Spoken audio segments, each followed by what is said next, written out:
7 p.m. work session meeting of the River Edge Mayor and Council. Adequate notice of this meeting was made on December 5th, 2014 by sending notice to the Record and the Ridgewood News for publication, by positioning notice of this meeting on the bulletin board in the lobby of this building, and filing a notice of the meeting with the municipal clerk. I'd like to remind all members of the public that we have 3 fire exits in council chambers, 2 to the sides and 1 to the rear. In addition, we are being recorded both by audio and video for purposes of creating a public record of this meeting. If any member of the public wishes to be heard, they need only identify themselves when we are open to the public, and they can make a statement or ask any question. Can we have a roll call, please, Madam Clerk? Councilwoman Burke? Here. Councilman Capallo? Not yet. Councilwoman Bastide? Here. Councilman Young? Here. Councilman Axenda? Present. Councilman Capaleo? Here. All right, I'm going to mix it up a bit because we have our utility audit consultants here. So I'm going to call them up first, and then after that we're going to hear from our engineer regarding the 2015 road resurfacing schedule and his estimates. Mr. Darminio.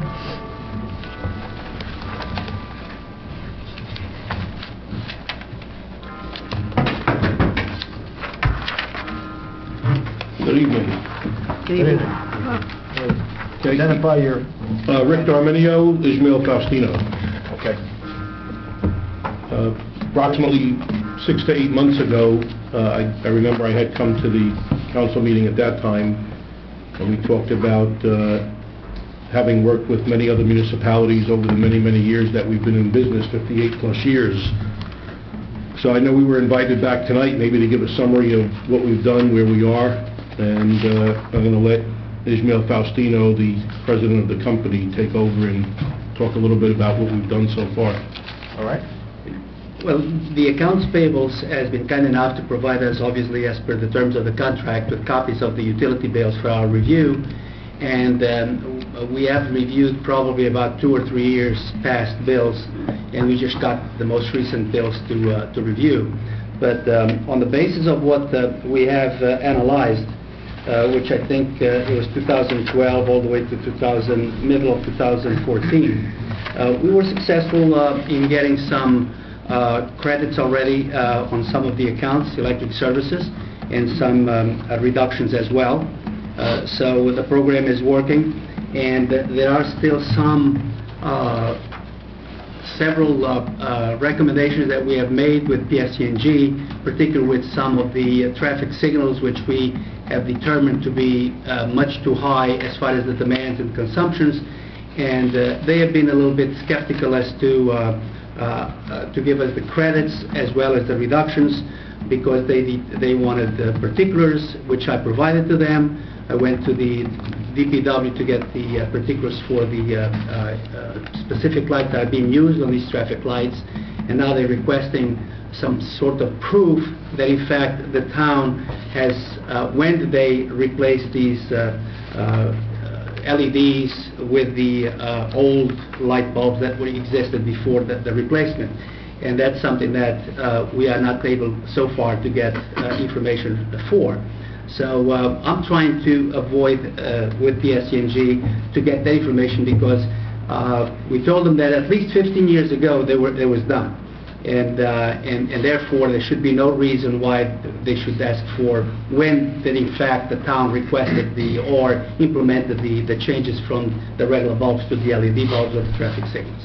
So I'm still working on that, and we were able to eliminate some of small services that didn't have any kind of usage, and they were just being billed for because of the simple fact that there's a meter there. So we eliminated that, reducing those charges for the future.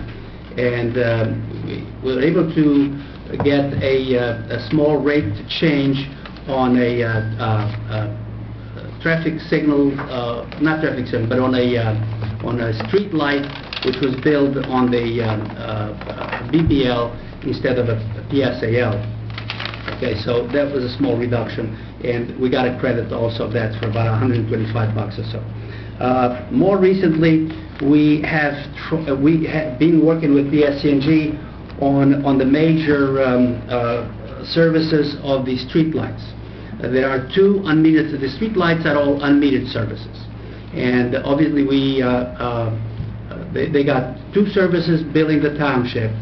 And what's curious about it's one of them, the usage fixtures charge, which is basically what they charge you for the lights and the amounts of lights and the types of lights that the street lights have, are exactly the same each month. And that makes sense because of the simple fact that if they have like 500 lights at this particular rate, that gives you a specific amount per month. However, we don't know how many lights are connected with that particular service. So we're trying to find out that from PSCNG. We haven't been able to get that information yet.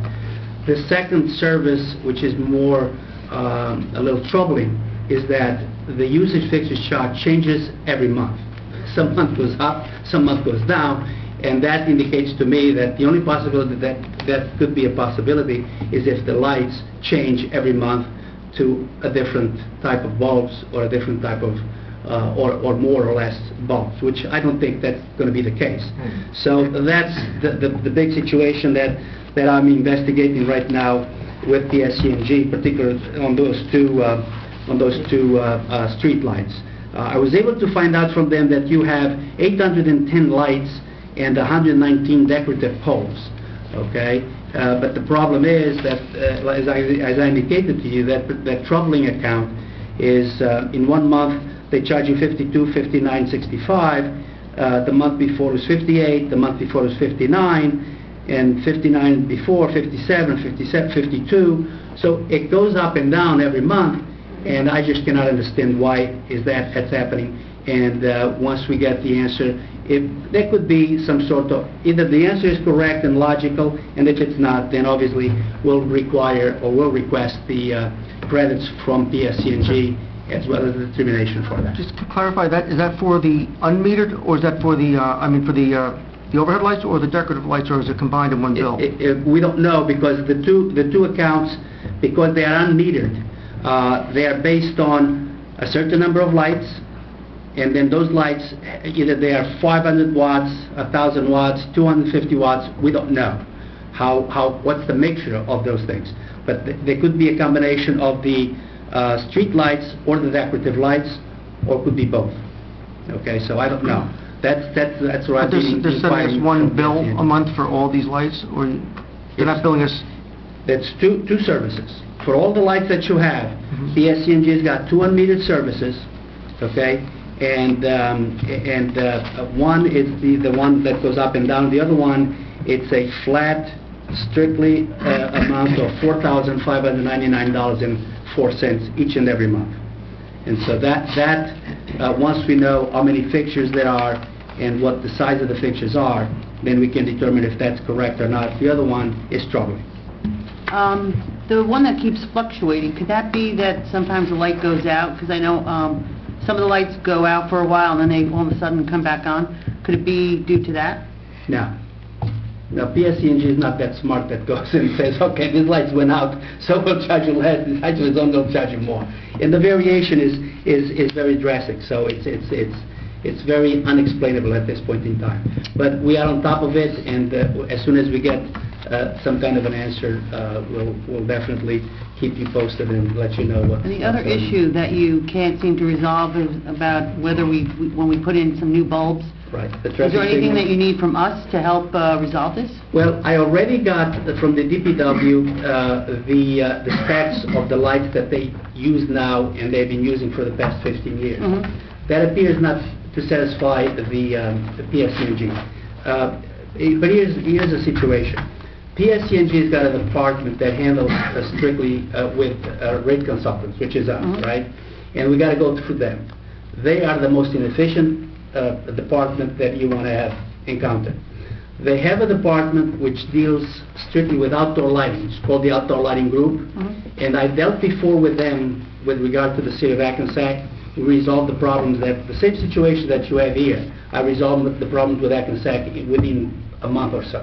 So they were very cooperative, they knowledgeable as to what we were asking for, and they were doing it. So I've been trying to ask them, I said, look, I've been dealing with you because we were instructed to deal with you, the large customer service, but you apparently don't respond to us properly, so can we get a person at the outdoor group to deal with us? And no response yet. So Do you have the name of that person? The one from Outdoor Lighting? Yeah, do you leave messages and emails and nothing? Well, he says, go through large customer support. And large customer support doesn't get back to me, and he says you authorized to work with him. If this goes for a little bit longer, I'm going to knock on their doors and says, I'm here. Now, I'm going to sit down, discuss these with you. You can throw me out of the office or whatever, but I want these things I'll be happy to go with you. You can let me know. Good. Are the traffic signals metered or unmetered? The traffic signals are unmetered. You have one metered here on the river edge. There's one particular one that's metered, and from that metered traffic, I know that you should not be charged for like 2 kW, 1.6 kW, which means 2,000 watts for a traffic signal. That's a lot of wattage, especially when you're using LEDs. The metered one is only 300. So that's what I know that there's a big difference. Do you know how much we've saved so far? So far, we got a credit of about $5,000 for a mistake that was made on a service on Webb Avenue, and that was also changed. The rate was changed from the so-called GLP-PD, which is an estimated demand, versus the GLP-MD, which is measured demand. When they bill you for the EVs, what they do, they get your usage, divide the usage by 100, and determine the demand. So if you use that facility more than 100 hours a month, which normally you do, you are being overbilled.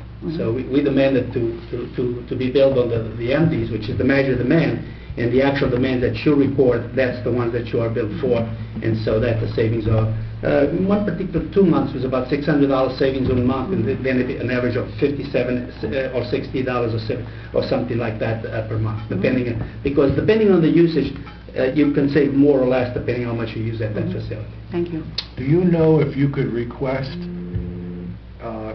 PSE&G to change, say, the decorative bulbs that are in our decorative lights to LED? Were you allowed to do that, make that request? The decorative lights, probably you can, and we can request that. Would you, my next question was, would you recommend that? Yes, absolutely. Okay. Absolutely. As a matter of fact, we've been trying to get even the normal street lights to change them to LEDs, but they said that the LEDs, they don't have LEDs yet to change the Cobra light bulbs. So because of that, and because of the fact that PSE&G owns and maintains the facilities, they are the only ones that can do it, and because they don't have the change yet from the Cobras into LEDs, that's the reason why it hasn't been done. But I did mention that to them, and that was the response, was that they cannot do it because the Cobra system is not, they don't have LEDs for the Cobra system yet.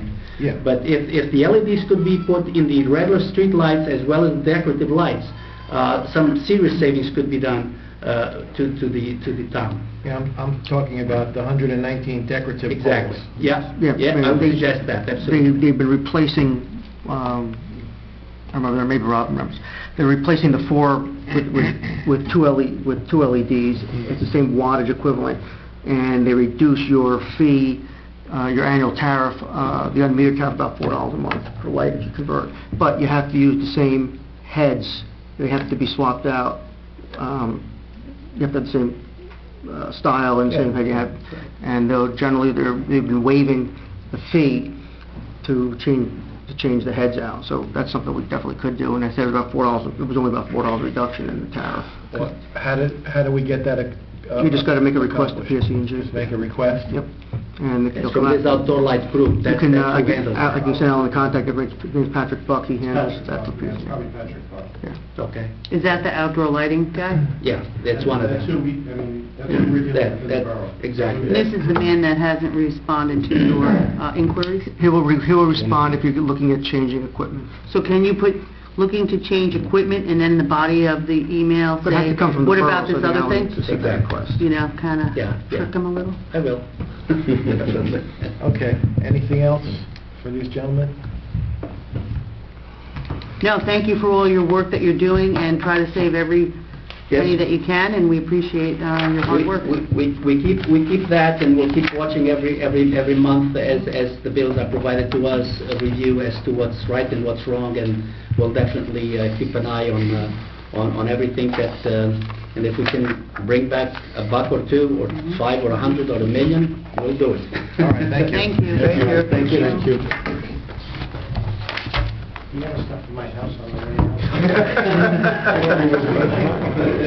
You know, I was going to get to you next because I'm driving down River Edge Avenue, and right in front of your development over there. No, not mine. Is it broken? Those were sold. I no longer no longer manage it, but your CEO administrator knows about that. There's a lamp there with that the head is broken off entirely. That is correct. And that's not your responsibility, because I was going to make you replace it. It's not your responsibility anymore? It's a long story, Mayor, but those lights... Why don't you just come and sit up here? Those Yeah, lights come on. actually go back to the house service in that building. Oh, they were private? You mean they're metered to you, they were metered to a... They're metered to the house meter on that building. Oh, okay. Which... Is that why you broke the head off, so you wouldn't have to pay for that? No, that broke off, I guess, in a storm because Verizon did not raise the wires. So the wire must have knocked the head off when it was fighting. Okay. But, I mean, to get into that, the chief contacted me over a month ago or 2 months ago to sit down with PSE&G and go over all of these lights. Because again, a lot of two things are going on. One, the original lights are actually leased from PSE&G. So PSE&G owns the poles, they ran the wiring, and they charge you a flat rate every month for the electric and to maintain them. Some of the other ones are metered services. The yeshiva, it went back to a metered service. Down by Total Wine, even though they're not on, that's going back to a metered service. Because the cost is a lot cheaper. If you just meter it, and then if the pole goes down, you have to get an outside contractor to put the pole back up. Than to spend what they're talking about. So I think the flat rate, Alan, if I'm not mistaken, it's over $40 a month, $50 per month? I'm not going to guess. I'd have to look it up. That's what we're paying here, yes. Right? But that's, yeah, I mean, that's, It's about $500 a year per pole. yes, I don't know, maybe because we have less poles, because I know Fort Lee were about $33. Okay, so maybe...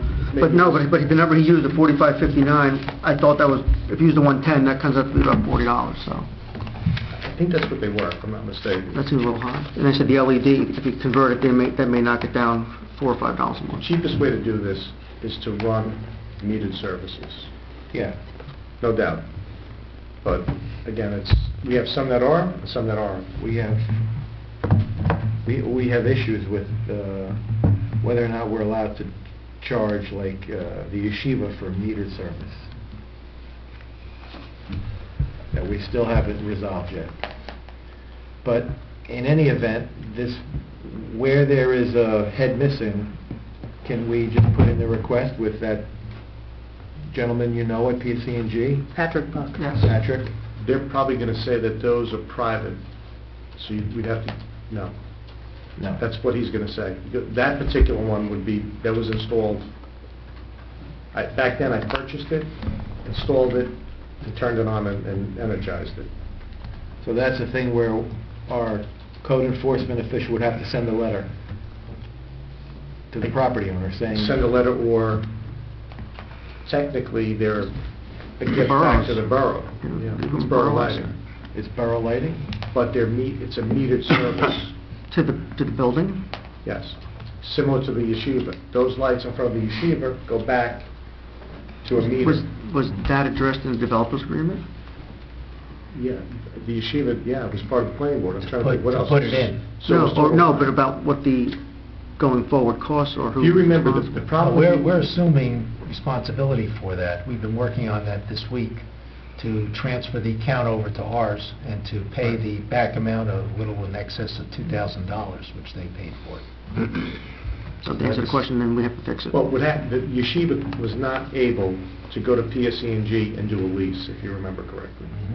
So in order to get them in motion quickly, that's what was discussed, was to meter it. But again, the metered service is going to be much cheaper. The amount of wattage that light is going to use is going to be much cheaper than having a lease with PSE&G. Rob, if you would remember, we did many times when these lights came up, we didn't have the budget to go to metered service. We had a budget to do lease service, and that's Correct. why we went to lease. Correct. So even though in the long run, it might have been better for the town to do metered and stand the initial cost, that was not included in the budget at the time, and we didn't have that opportunity. Honestly, I think originally when PS came out with that program, they actually, most of the municipalities leased the equipment. Is there a way to go back and change it then? The problem is you would have to disconnect it from whatever pole that they're energizing the lights from, put in a service. But meter cat, it's not that simple. You need, no, it's easier when you do it under a development, like I said. Yeshiva, you put a cabinet, you have a meter, that's it, done. Total Wine, same thing. So now you have all of the perimeter of that Total Wine site on a metered service. I'm not sure about the storage place. I think that was one of the original ones. That was one of the first ones. I think that's probably a lease down there. I don't think we did it that way. I mean, he's saying it's not that simple, but I mean, how hard is it? Is it that hard?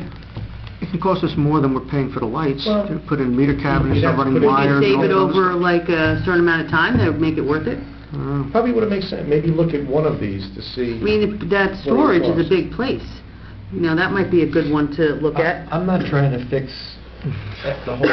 I only want to try to fix one.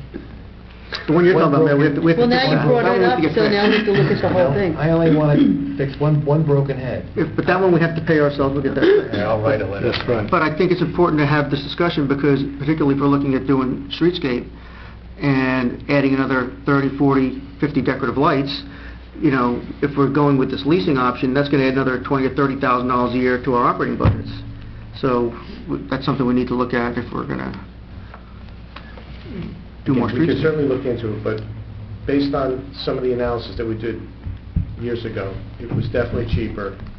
If you have enough lights in the game to put in a meter box, put in a meter, and run the wiring, it would be a regular service like you have in a building. You'd have an electric meter, or whatever you use is what you pay for. If the light goes down, that's when we get into how did it go down, why did it go down. If somebody hit it, then it goes back to their insurance company to reimburse. You hire an outside contractor and you put it back up. Okay. All right, so, I'll write a letter on the broken lamp.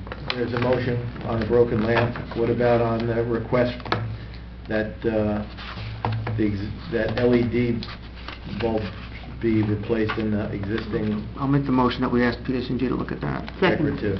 Could that be assigned to the borough engineer, since he has a closer working relationship with PSE&G than I do? As soon as you tell me, I'll send an email right from the tablet.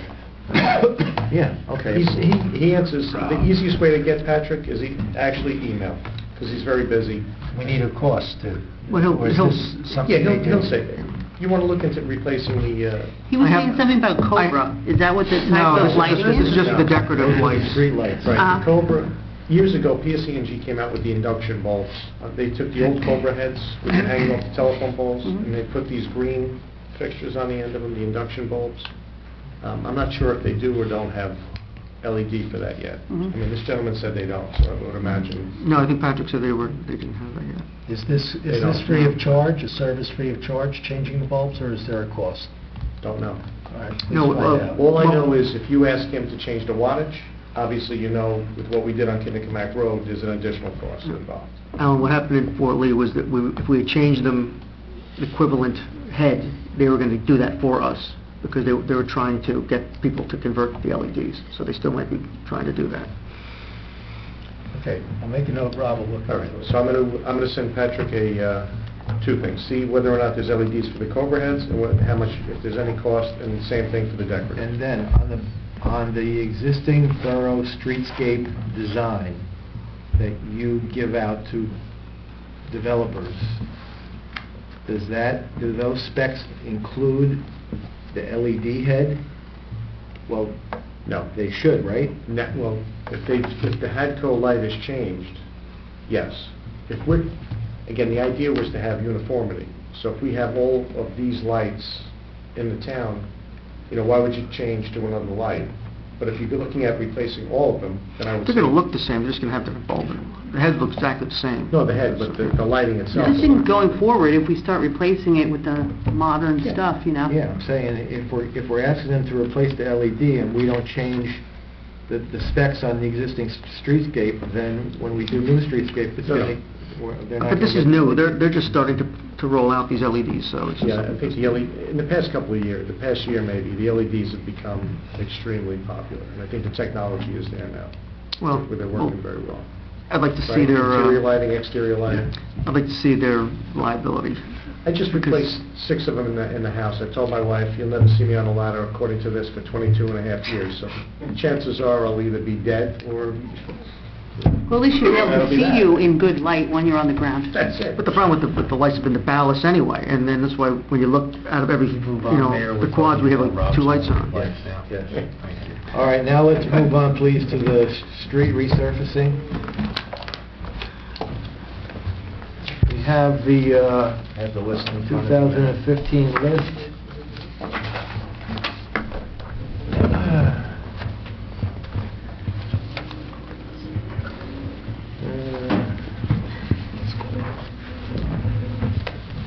Mayor, if I may, Rob and John Lynch made an estimate as to the cost for these streets. I believe it was $342,360, which is doable in terms of the capital budget that you currently have in place for it or will introduce tonight. So all of these streets, as estimated, can be done.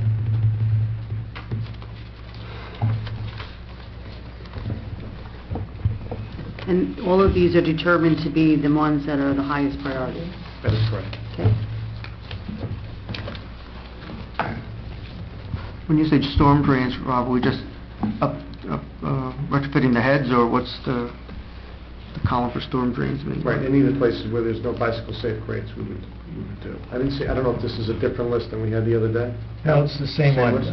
but I think this is put together by John Lynch. Right. So I think he puts the number of storm drains because he does repairs on those before the street resurfacing is done. I don't know that it has anything to do with... Okay, so maybe that's just for his interest. Oh, okay. He's probably doing the head thing, he'll change them out. Would we be going through the Riverside Cooperative on that? They've asked for our list, yes, so we could. All these streets are traditional mill and pave. There would be no micro seal contemplated for these streets. How much did we put in again? If these are 342, what's the total? $400,000 for mill and pave, and there is some money for other expenses and bonding costs down the road. What'd you say this is, 320? 342, 360. 342, 360.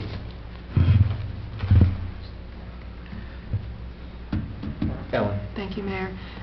There is a portion of this list that talks about microseal recommendations. Correct.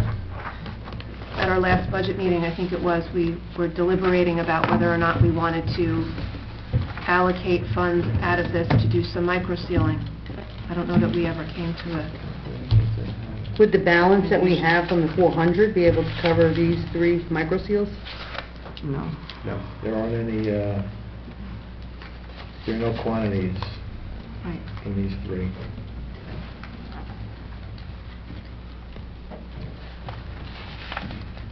Are you making a recommendation Well, what about you could do is 2 microseal? things. I mean, again, you don't know exactly where the prices are going to fall. Obviously, a month ago, 2 months ago, oil was the lowest it's been, and they're predicting going to $40 a barrel. That's doesn't seem like that's the case. Now it's inching up. What I said the other day was, maybe you can take the majority of the list, take out the last 1 or 2 streets, and put them in as alternates. At least you'll get everything in motion, and then depending on where the prices come in, you can either leave them in as the alternate and award it that way, or take it out. But I think John Lynch's recommendation was not to do any micro seal this year. Right. Okay, that answers my question. And also, some of these lower streets down here, you know, it's like 1979 it was done, 87, 88, so, I mean, that's kind of, Right. I think they have to... Well, I mean, the good news is, now it seems like, obviously, the council wants a program, we have a program, and it's in motion, so the idea is to keep it going forward, to catch up with some of the years that wasn't done.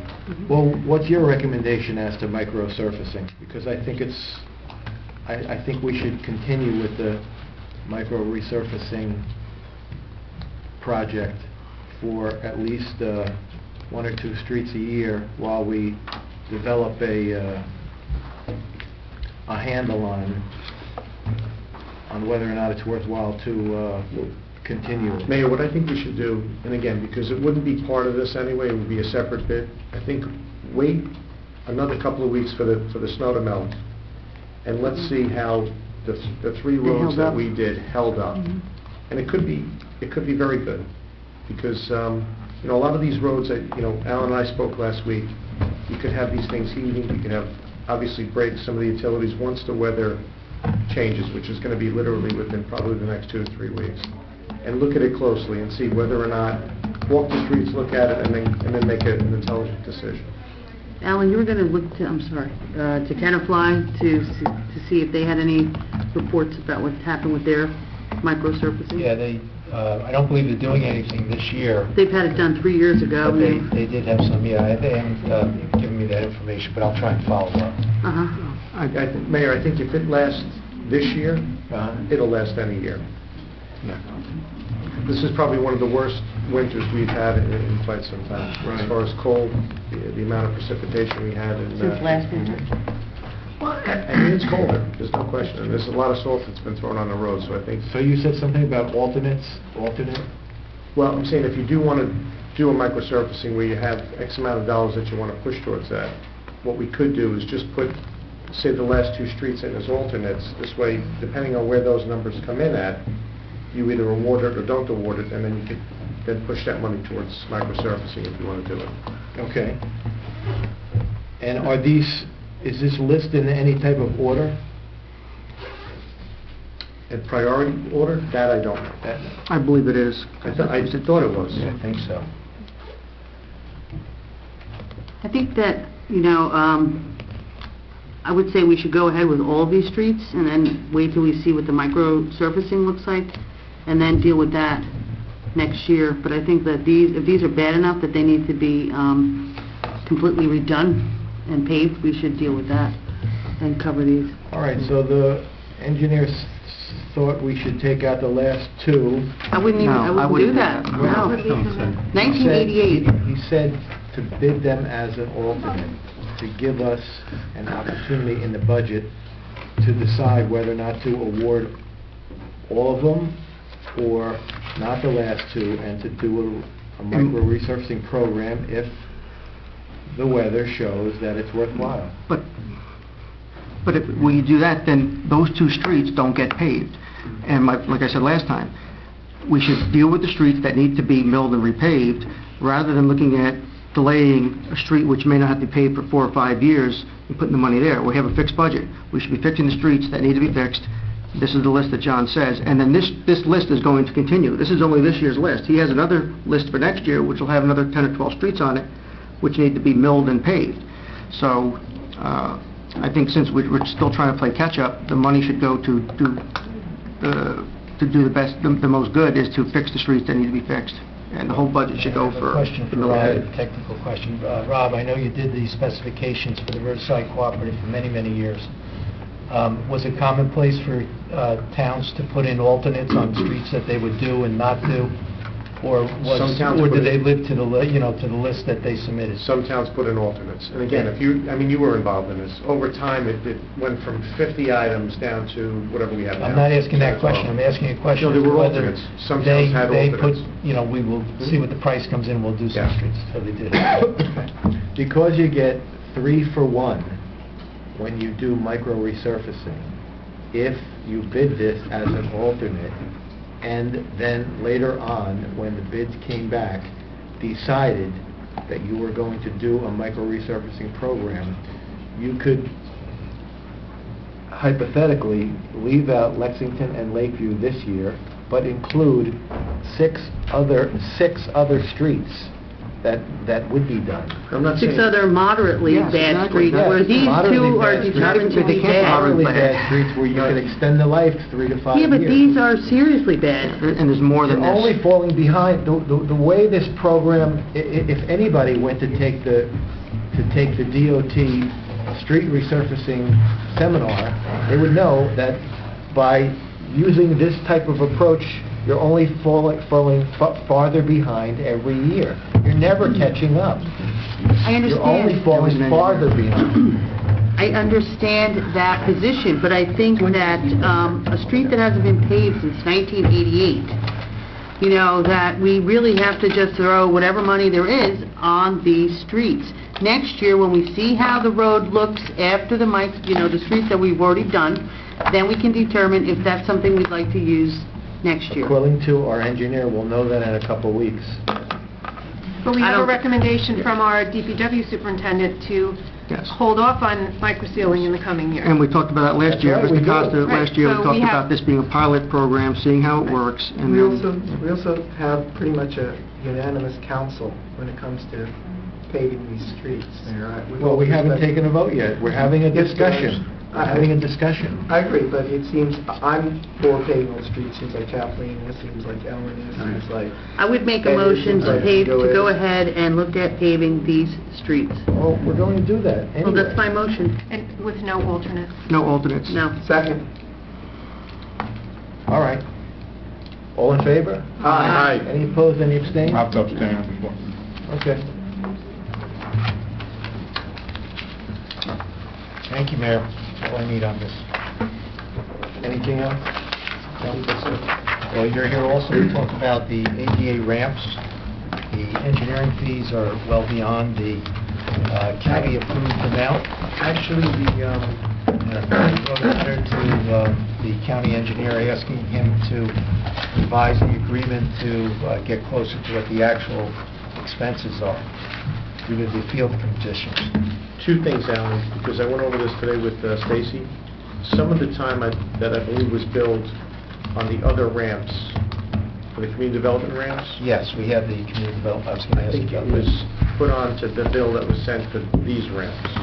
Right. So there was an error there that has to be corrected tomorrow. Okay, so... As far as what look at that. the county reimburses, according to the letter that I got, I believe, from Joe Femia, $6,300 for 54 ramps. And I went over this with Jason Alex. I went to his office not once, but 3 times, because he, back and forth, additional information he wanted, didn't want. What it comes down to is about $116 per ramp.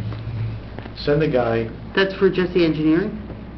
and basically we go out, measure them, Uh-huh. find them, design them, and get them approved by Jason Alex before you can then enter into a contract with concrete construction to do the ramps and then get reimbursed from the county for the construction cost. Mhm.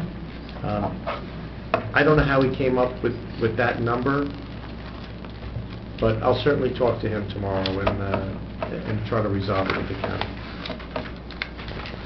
All right. Because based on this, there is no way that I could do that for $100 a ramp. should we consider a letter to the county executive and freeholders? I've had this conversation with Alan.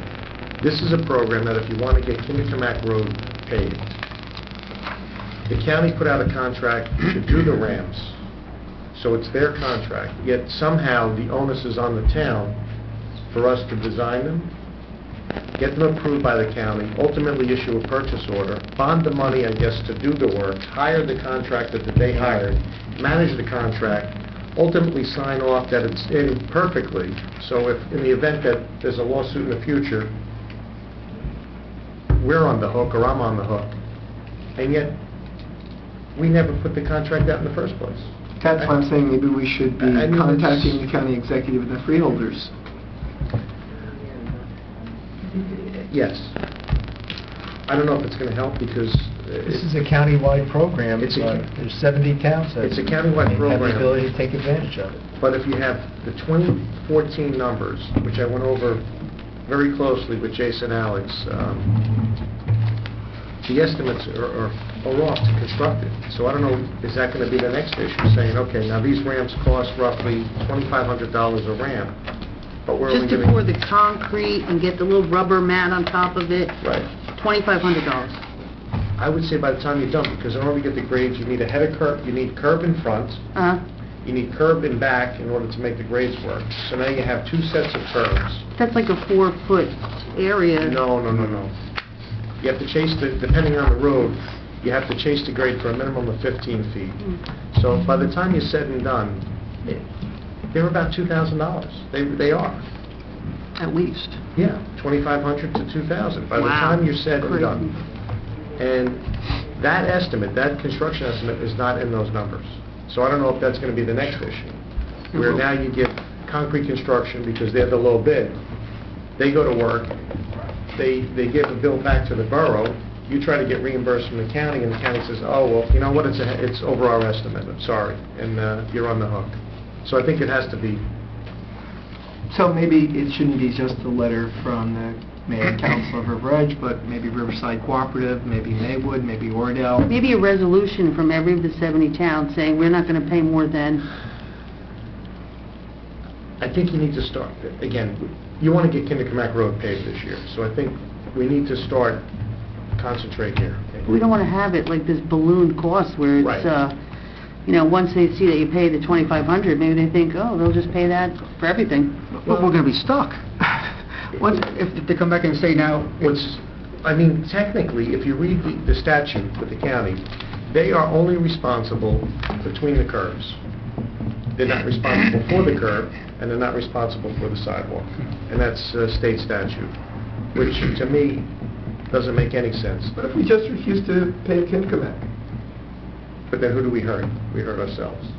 Well, we hurt everyone from northern Bergen Right. County that's trying to travel down here, and we say to the freeholders and the executive and DOT, you guys created this problem. I mean, really, it sounds like a huge expense to the residents of River Edge for an initiative that the county is requiring, that we don't really need, unless I'm mistaken. Well, We do need them.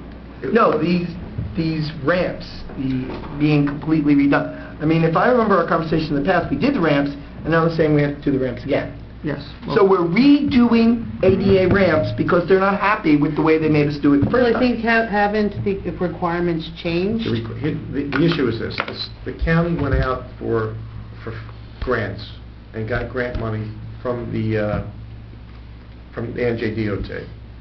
NJDOT came back and said, well, we're going to give you the money, however, the ramps are not up to today's code. So now you need a program in order to get the money from us to resurface the roadway to bring the ramps up to today's code. That's the problem. So instead of the county saying, okay, this is our road, our problem, they have basically pushed it off onto every municipality that they serve. And that's pretty much Where do you stand, with the design right now? approved. They're all done. Approved, ready to go, and I don't know if We awarded a contract last meeting to concrete All right, so construction. concrete for the work. construction has a purchase order and a contract. Yes. Now, Ready to go. the design, does it differ that greatly from what's already there? Do you like bump it up a half inch and you're like, okay, we're done? No, it's different, because you got to rip it out. It's, Yeah, but the actual design itself, does it differ that greatly Yes. from what's there? yes. Some of the places, yes. Hmm. There are places where there are no handicap ramps. Or the ramp is too small, it doesn't have the width? reds, the technical warning surfaces. So any place that doesn't exist, that's an issue under today's standard. Okay. And we don't know And what years to do. ago, they wanted them in, then they took them out, then they put them back in. So that's pretty much what you're dealing And with. we don't know what the unintended consequences are going to be in terms of drainage and all these other impacts. Correct. Yes, Alan. Just a question, Rob, on the community development block grant ramps. When do you think you'll be available to bring that specification or plan to the mayor and council for approval so that we can get out the bid on that? Because there's I think I should be able to put that 27 together, I would say before the end of this month. I'll get that out. Come So back. can we schedule you for the April 6th meeting That's and good. have a sign-off on that? Yes. And then we can get out the bid on that. Okay. That's 16 ramps, Alan. I guess what we need to do is sit down with community development to make sure. Well, they want to see the spec to review it. You know, they want to see the plan to review it. They have an environmental review. So before we get out, we have to go through their process. Okay. Anything else for our engineer? I'm still confused where we're leaving this. Are we just leaving it up to chance that we might get this huge bill? Isn't he going to go back and ask about Yeah. the, Well, I think we should, what I'm going to do tonight or whatever, I'll send an email, or maybe through Tom. Let's get a meeting with the county and go over these numbers specifically. We sent the letter to FEMIA. Right, I saw that, but he hasn't both responded yet. has he? Engineering, construction, though, so you could use that as the lead to getting a meeting. maybe But we we already should have have a contract Well, we with Concrete contracted. Construction to come in, do we not? Yeah, we have a contract with the county, a signed contract. We asked the county to modify their contract to increase their rate of reimbursement for engineering and construction costs because the field conditions are basically different than what But they their haven't- what their design but they ideas haven't are. done that yet. But No. so you haven't had a walkthrough with Concrete Construction yet on the ramps to see what the cost is? No, Alan just issued the PO. But it's basically, it's an open-ended PO for them, you know, it's based on this design, but it's... Well, it's not, we only appropriated so much money. You need to construct 54 ramps up to today's standard, and that's the agreement that you have with the county But if of it comes to Bergen, cost $1 million, we have not appropriated $1 million to do it. obviously. So- But what I'm saying is, I think you need to sit down with the county to make sure that the reimbursement equals what's going to happen out in the field.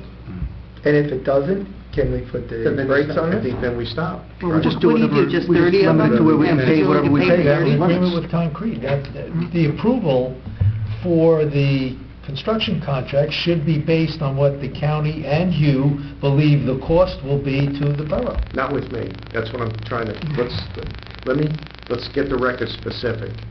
The cost that they issued to Concrete Construction came from them, and whoever their consultant was. And based on those values, I'm telling this council, you're not going to do it for what that estimate came in to Concrete So, Construction. That's what I'm trying to tell Then what we need to you. do is whatever the cost is, we set the limits, and then tell them you're going to pay this part of Kennecott this year. And the we're not- county is well aware of this, that it doesn't match up. definitely. You're not doing these ramps for $1,000. It was $1,000 or $1,200. Not happening. So we might have to do like, Based on those square footage numbers that the county has, based on all of it, it doesn't add up.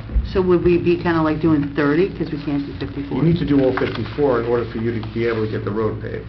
So it doesn't make sense to do... Well, now we go back to the And we're idea that gonna change maybe the we limits. should You're take a gonna pay letter of from- protest to the... From Main Street to Well, then that's what I'm Continental. saying. You change the limits of the paving. Yeah. But the idea is to pave the road from Hackensack to Oradell. Mhm. But if we can't afford it, then we can't afford it. We shouldn't have to afford anything. It's... Point noted, but It's that may not be the reality. It's a reimbursement. So we just want to make sure that the reimbursement is the proper amount. Yes, That's it's a all. reimbursement, not subsidizing. Correct. Yes. Correct. So the next thing is you're going to do Gonna something meet with the to county. facilitate this, or meeting. Alan has put a letter out to Joe Femi. I'll follow up tomorrow morning to get a meeting put together immediately. And I guess the borough attorney should be there, right? I'll be happy to. I've already met with them. With regards So you know to another about this. town. We're in the same position. Most of the paving money is going up to North Bergen County, where there's no sidewalks. No ramps. No ramps, and they're Right. doing it, but now I understand they're making them put the ramps to nowhere in, even now up there. They're making them, even though you have no sidewalk, they gotta put a ramp in, and that's all stopping. So I'll be happy to. I'm very familiar with this. We're Yeah. in the same situation. Well, we would need for you to report back either by memo or something. No problem. Because if we need to take some sort of political action, then I want for us to take critical action. Rob will be back April 6th to talk about... Well, I'll try to get it out, a memo out to everybody prior to that. Thank you. I'll put everything out tomorrow, try to get a meeting immediately, and go from there, and keep everybody abreast of it. What is all that big folder? This is the ramps. $100 a page. $100, not even, I mean... Put that in a safety deposit box. All right, thank you. Thank you. Thank you. All right, we only have a few minutes left before we have to begin our 8 o'clock meeting, so let's discuss the 24-hour ordinance. Mr. Yeah, Sarlo? Mayor, I was asked to take a look at the ordinance regulating operating hours for business establishments. Sorry for the late submission, but I provided you with a copy of the ordinance. I provided you with relevant case law, pretty much history as to how the case law has evolved. Your ordinance right now, the way I interpret it, is that anybody can operate a business 24 hours a day if they meet that criteria, which is not a whole lot. Pretty much install a security camera and you're ready to go. Ms. Bogart issued a memo. It appears that they're going to the planning board back in 2014. We're looking at some of the other things, so this, whatever you decide to do here with regard to the operating hours may have to work in conjunction with the buffering and anything else that she was looking to do. My recommendations to the mayor and council is that you may want to consider revising your ordinance and putting something in that you cannot operate 24 hours a day within either a residential zone or in close proximity to a residential zone. As you can see, there were some cases where, particularly the borough of Rutherford, where appears they isolated one application and said convenience stores can't operate anywhere in the borough within 24 hours. And the court said that's discriminatory. You're not applying it to all retail establishments. You're not applying it to specific zones. You're just blanketing saying you can't do it. And the Quick Check case pretty much says, where Springfield followed it, said, yes, we understand that you have it's okay to protect your residents and their peace and comfort and welfare. However, it's only in that area, the residential area. So it's something you may want to basically, again, consider. You do have some safeguards in there right now regarding noise, ambient, and so forth. I don't know what's existing. I don't know if anything potentially is coming down the pike. This is something I was, when I got Ms. Bogart's memo, asked to take a look at. My recommendations was you consider restricting operating retail establishments operating on a 24-hour basis. Ms. Bogart also mentioned something you may also want to consider is extending hours for certain stores. I think bagel stores, gyms, they're restricted on their hours, and obviously they like to open up a lot earlier than what you're allowing. So it's also something you may want to look at this as a whole. I'm just touching on the 24-hour. So we can review this and discuss it further. I do have a couple questions that Ms. Bogart's memo. It seems as if this was just given her without any rationale. It's not like the board said, we had these applications, we're thinking these issues came up. It's basically, and that's what she's saying, is that basically the planning board should determine the land use issues to be addressed first before you address these issues. To me, this is, it's typical. It's like it's a solution in search of a problem. And until we know what the issue is that we're trying to address, I don't know how do you wind up modifying an ordinance. I mean, have we had complaints? Did we get anything from the chief of police saying that some of the 24-hour operations have been a problem? What's the effect on pending or past planning board approvals? There's no mechanism here for an appeal. Can it be a conditional use? I mean, to me, there's a lot of other general questions. We need to define what the concerns are before you come up with an ordinance to address whatever shortcomings you think the existing ordinances have. I think that's a good point, but the question I have is this. if an establishment opens on a 24-hour basis, can we then change the ordinance, or would they then be grandfathered in? I think they'd be grandfathered. They would be grandfathered in. Yeah, so if they're We're operating not right now... proactive, we could become... In the ordinance, my recommendation, the language would be, if you're operating now, it will not change. You can't expand your hours of operation, but if you're operating 24 hours now, Then we get- you're grandfathered in, no question about it. Right now, we have the River Edge Diner, which is open 24 hours, but is grandfathered, so no matter Yeah. what ordinance is adopted or none at all, they will be able to maintain their 24-hour operation. As long as they remain that corporate entity. No, as long as they... No, I mean, if they sold, Doesn't matter. I just wanted to know, would then their grandfathered Yeah, position... unless they closed down or they were destroyed by a fire or something like that, they are a continuous, pre-existing, non-conforming use. The McDonald's have a 24-hour drive-up window, so they are operating. The Dunkin' Donuts was open 24 hours. I believe now Ed mentioned at a meeting that... 11 p.m. That they're no longer... They open at 4. Open 24 hours. The question is, the planning board recently approved an application for a 7-Eleven on Kinderkamak Road, and there may be another application for a business that would like to be open 24 hours. So going forward, what should the public policy be of the Borough of River Edge? Do we want to, under this ordinance, if you have 2 employees, a burglar alarm, and what was the other thing? Camera, security camera. A security camera, anybody can stay open 24 hours. Is that good enough to protect the quality of life in River Edge, or do we want to change the public policy? That's the discussion. Yes, no, and I just wanted to clarify that. I think all the points Ed made are good points, but to be honest with you, I am concerned about that, and I think we should, I think we should answer the questions Ed is bringing up, but we should also move forward looking at strengthening our 24-hour But I guess the question is, operation. why now? This has been in effect for many years, so if there's an issue, let's say what the issue is, and what the concerns are now. Why this has to be done right now? Why can't it be done in 6 months? Why wasn't it done 2 years ago? If there's issues, then we should identify what the issues are. If there's concerns, we should raise what the concerns are.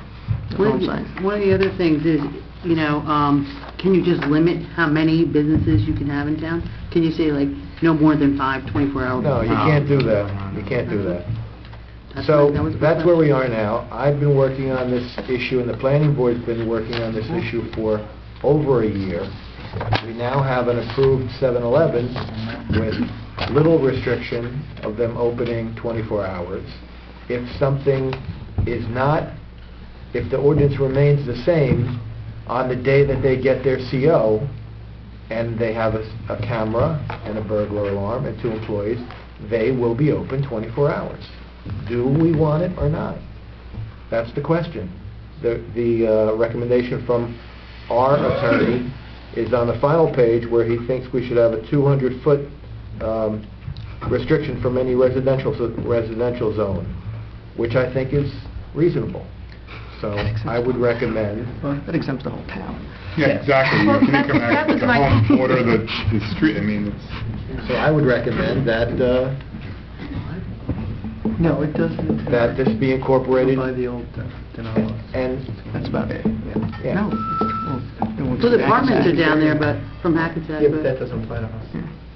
You can just say residential zones. Yeah, and, It says do resident or that. residential. Right, But it says, right. which, it's not even residential zone, it says residence, so we Right, have that's correct. residents in commercial zones, so it basically knocks changed. everything out. Sandy, we have 2 You want to change it, yeah. But this is, again, this is just... Well, I just, we're talking about what my question was about. I think Ed makes great points, as does Tom, but the whole stretch of Kinderkamak is residents on one side, business on the other side. I need to understand exactly what those buffers look like. Like, what does that mean? In the new parcel, the parcel that was approved for 7-Eleven, if it's the parcel I'm thinking of, Yes. where's 200 feet? Doesn't matter, there's a residential right adjacent to it, Can't so... even- Exactly, Apartment right it's behind adjacent, it. exactly. But this is, well, let's just see what it is. This is would be an attempt included. to Of course. change the planning board's approval of the 7-Eleven. That's what this is about. And I just want to make a No, the point. planning board doesn't have one iota of jurisdiction to tell an applicant what their hours of operation should be. Correct. But They they, don't. but this came up during the hearing, you were there, you voted for the application. Yeah. And they testified, if they're eligible to be open 24 hours, they intend to be open 24 hours. That's right. So, So, But that's I why we're agree. here. The 7-Eleven is one concern, but there are future concerns. I mean, the Dante property, which, I don't know what's happening with it, could easily attract a 24-hour business. And unlike the 7-Eleven, which I think the 7-Eleven, the there's apartments behind it, and then there's the residents on Kinderkamak, it's their backyard that would be adjacent to it.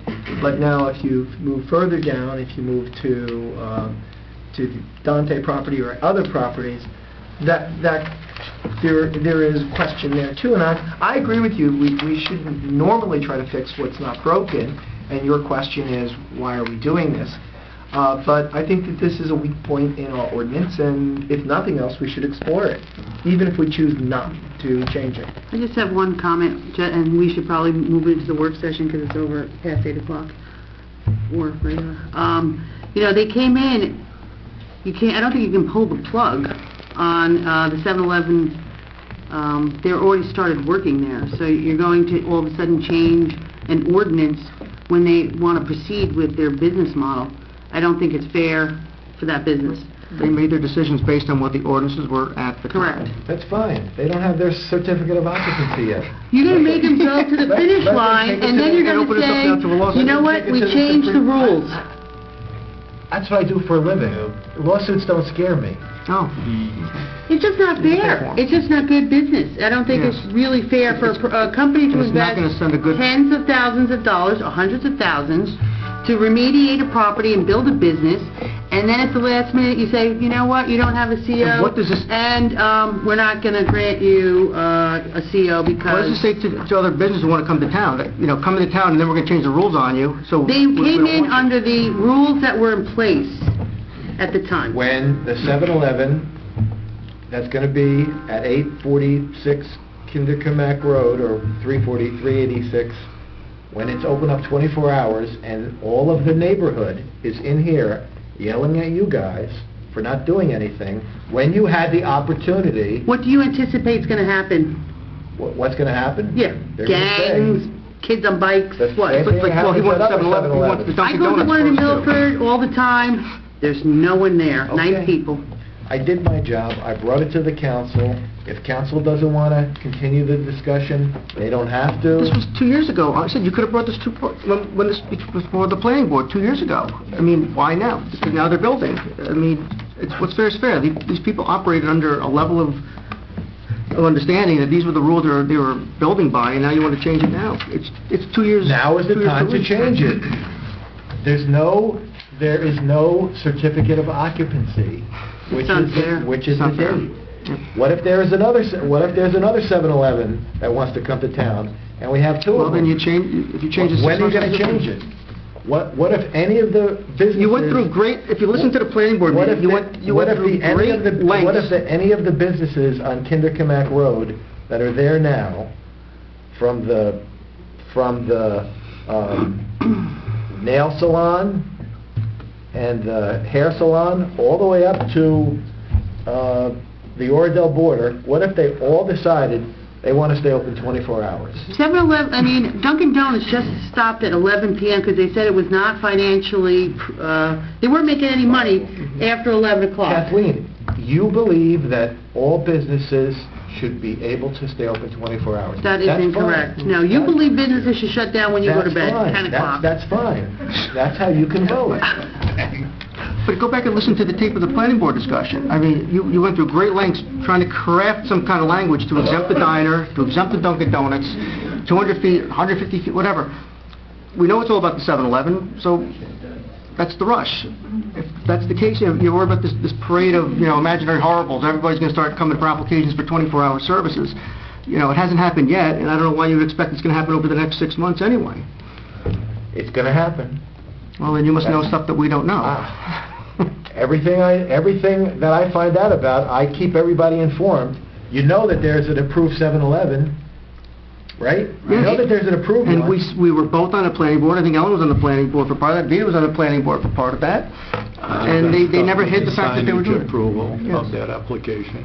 And But there they was no had questions about, and they had unanswered approval. questions about whether they could open for 24 hours. And the only thing we could tell them was, here's the ordinance. Go ahead and get your camera and get your 2 employees, and you could be open for 24 hours. Right, so then they spent So money if we wanted to go there. No, they had their money spent before they came in.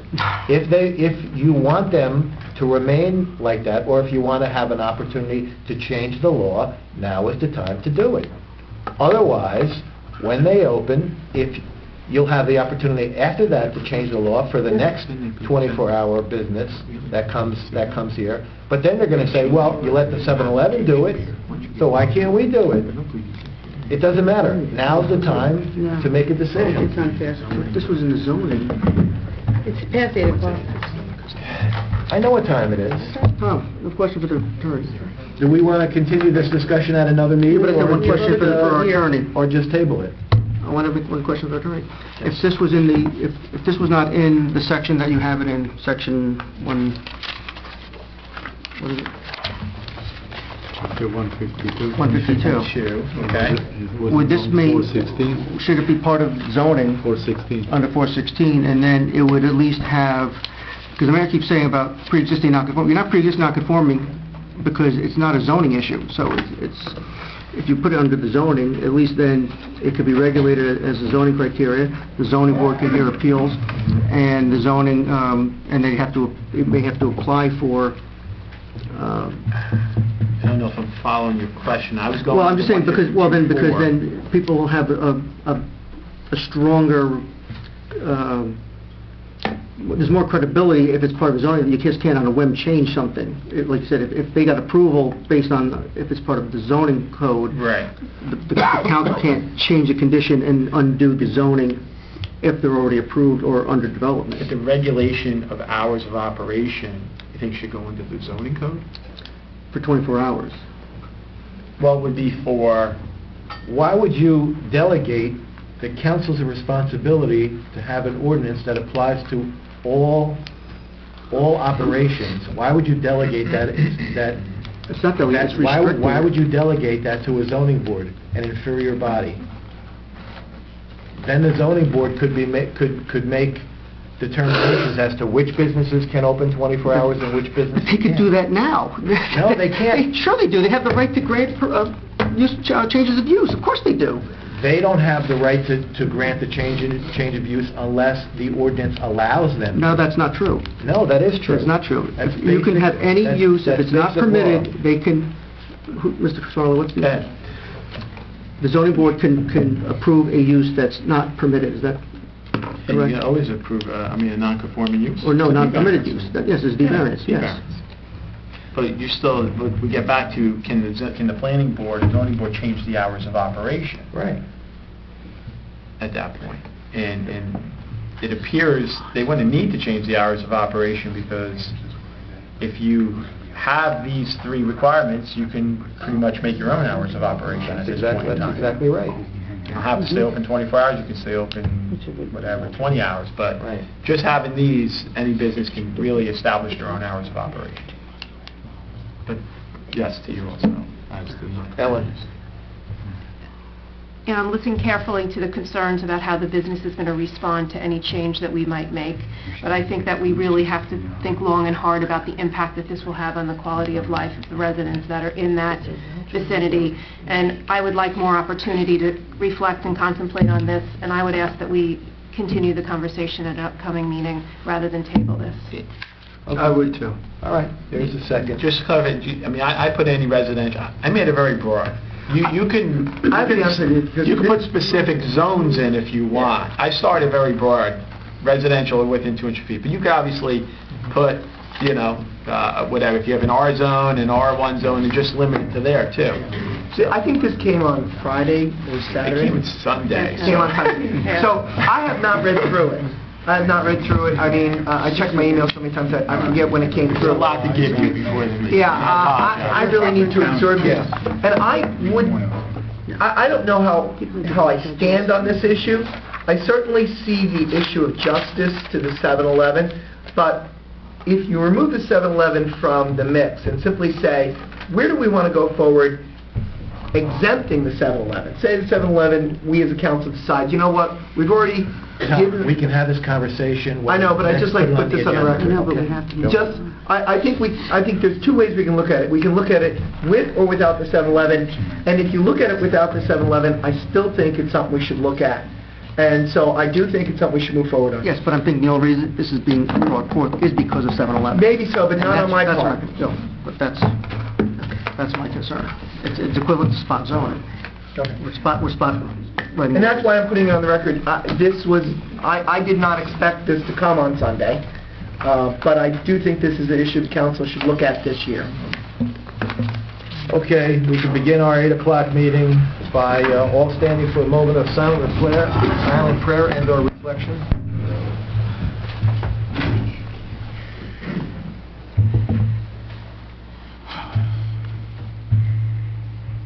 If our clerk, Stephanie Evan, can lead us in a salute to the flag. I pledge allegiance to the flag of the United States of America and to the republic for which it stands, one nation, under God, indivisible, with liberty and justice for all.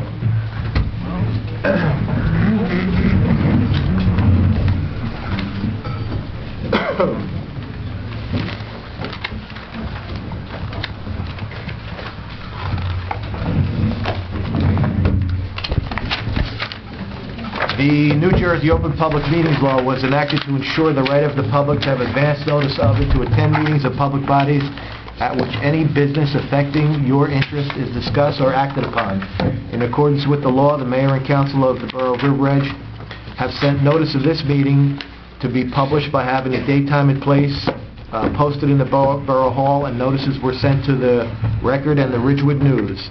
The mission of our governing body is to provide essential services through the establishment and implementation of public policy to safeguard our infrastructure, provide honest, courteous, and professional services, to establish a sense of trust and accomplishment with our residents. We do this through research and prudent planning, seeking to minimize risk while improving the delivery of municipal services. We are sensitive to the needs of the taxpayers while realizing that the governing body cannot be all things to all people due to certain revenue constraints that have been imposed by state mandates, present economic conditions, and prevailing attitudes about taxation. We are on the record both by video and audio during the public portion of the meeting. If any member of the public wishes to be heard, they need only identify themselves and they can make a statement. We have 3 exits in council chambers, 2 to the sides and 1 to the rear. Can I have a roll call, please, Madam Clerk? Councilwoman Martin? Here. Councilman DePaula? Here. Councilwoman Smith? Here. Councilman Young? Here. Councilman Stevens? Present. Councilman Papalayo? Here. Please let the record reflect that Mayor Sandy Muscaritolo and Borough Attorney Thomas Sarlo are also present. Thank you. Can I have a motion, please, to approve the minutes of the mayor and council for our regular meeting of March 17, 2015? So moved. Second. All in- Abstain. I was absent. All in favor? Aye. And 1 abstention. We have proclamations this week. We have a proclamation for Girl Scout Week, one for Women's History Month, and one for the Demole Society. I know I have members of the Girl Scouts here.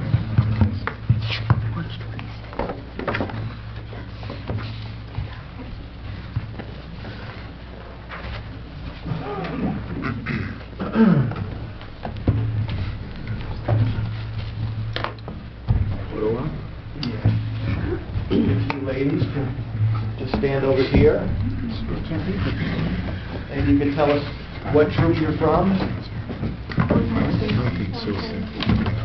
I'm the leader of their troop 110. You're the troop leader. I'm the leader of troop 196.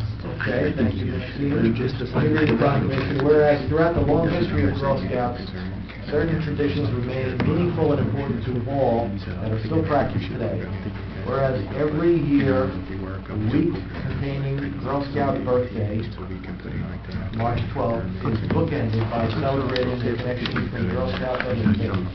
Whereas Girl Scout Week begins the Sunday before March 12th, a day known as Girl Scout Sunday, and extends through the Saturday following March the 12th, a day known as Girl Scout Sabbath.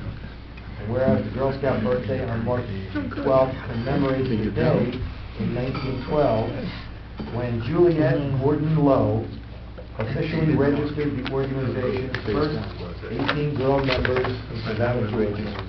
And this year represents the 103rd birthday. And whereas since its founding in 1912, Girl Scouts have endured the support of religious organizations. Together they have enriched the spiritual lives of Girl Scout members, each of whom strives, from the perspectives of their own personal belief, to live up to the Girl Scout promise and law. Now therefore be it resolved, as Mayor of the Borough of River Edge, in recognition, do proclaim March 8th to 14th as Girl Scout Week in River Edge. Congratulations.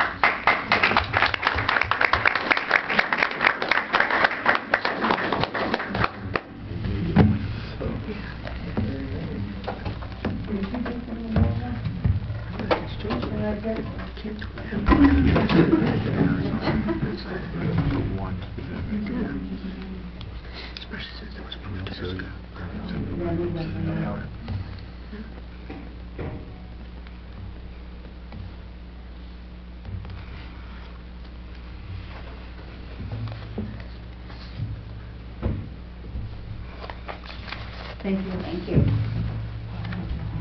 Thank you.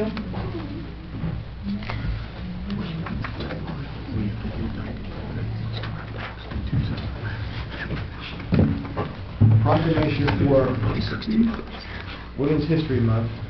Whereas American women of every race, class, and ethnic background have made historic contributions to the growth and strength of our nation in countless recorded and unrecorded ways.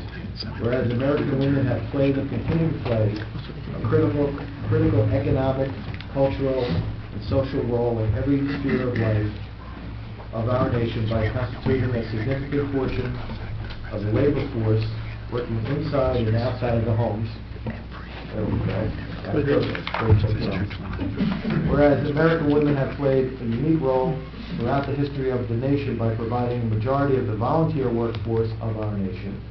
Whereas American women were particularly important in the establishment of early charitable, philanthropic, and cultural institutions. Whereas American women of every race, class, and ethnic background served as early leaders in the forefront of every major social progressive change movement. Whereas American women have been leaders not only in securing their own rights of suffrage and equal opportunity, but also in the abolitionist movement, the emancipation movement, the industrial labor movement, the civil rights movement, and other movements, especially the peace movement, which create a more fair and just society for all. Whereas despite these contributions, the role of American women in history is consistently overlooked and undervalued in literature and in the teaching and study of American history. Now therefore be it resolved that as Mayor of the Borough of River Edge and in recognition, we hereby proclaim the month of March 2015 as Women's History Month here in River Edge. And I want to congratulate both of my women members of council.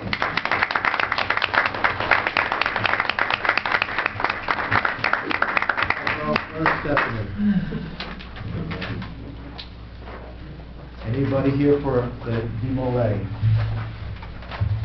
Let me read the DeMolay organization. Whereas DeMolay is a character-building organization of young men from 12 to 21. Whereas these young men are seeking to prepare themselves to become better citizens and leaders for tomorrow. Whereas DeMolay helps develop those traits of character which have strengthened men in all ages. Whereas the organization has carried out the aforementioned goals for over 90 years through programs of athletic competition, social activities, civic service, and charitable projects. Whereas the members of Depot Lay of Bergen County, the Ethan Allen chapter will observe the year 2015 as the 90th anniversary of the organization, so as to exemplify to all citizens here and everywhere the many activities and to tender recognition to millions of senior Depot Lays. We hereby proclaim that March 2015 be observed as Depot Lay Month. So we call upon all of our citizens in saluting the young men of Depot Lay and expressing our grateful appreciation for their fine example in contributing to the welfare of our community. Thank you.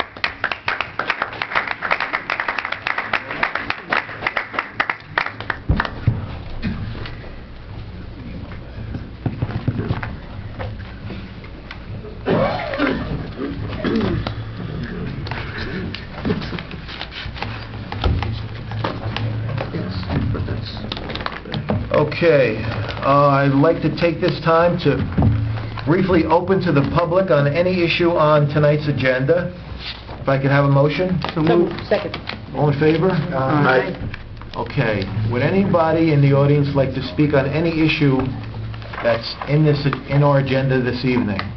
Later on, we will open for any issue, but right now we are going to open pursuant to our bylaws, just to give anyone an opportunity to discuss an item on the agenda. Seeing no one, I'll ask for a motion to close this portion of the meeting to the public. So moved. Second. All in favor? Aye. All right, next we have certain appointments and personnel changes that are on the agenda. First, to approve the appointment of Eileen Boland, 808 Bogart Road, to the Environmental Protection Commission for a 3-year term, effective March 3rd, 2015. So moved. Second. All in favor? Aye. Then to appoint again Eileen Boland to the Planning Board as the Class 2 member for a 4-year term, effective March 3, 2015. So moved. Second. All in favor? Aye. I think that's a very good appointment, Mayor. Thank you, Ed. Try to follow my philosophy of making the alternate members full members when a spot becomes available, and that fit in perfectly. Next, to approve the appointment of Christopher Caslin, 249 Greenway Terrace, to the Planning Board as alternate number 1 for a 2-year term. So moved. Second. All in favor? Aye. Any opposed, any abstained? Another good addition, Mayor. Thank you. That was Ellen Fastide's recommendation. She could take some partial credit for that. Next is to approve the appointment of Jonathan Caridi to the River Edge Volunteer Fire Department, So effective moved. March 3rd. Second. All in favor? Aye. Aye. Is Mr. Caridi here?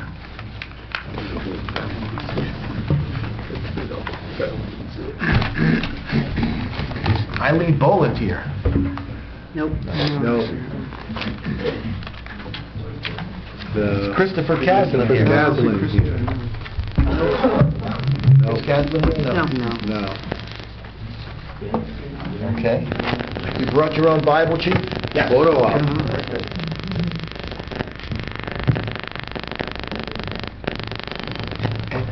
What's your work? No, it's just a look at my that's all. How are you?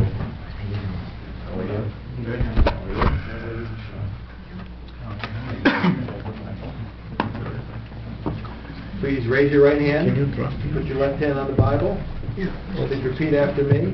I, Jonathan Caridi, I, Jonathan Caridi, do solemnly swear do solemnly swear that I will support that I will support the Constitution of the United the States Constitution of the United States and the Constitution of the State of New Jersey, and the Constitution of the State of New Jersey, that I will bear that I will bear true faith and allegiance true faith and allegiance to the same and and to the government to the government established in the United States established in the United States and in this state and in this state under the authority of the people. under the authority of the people.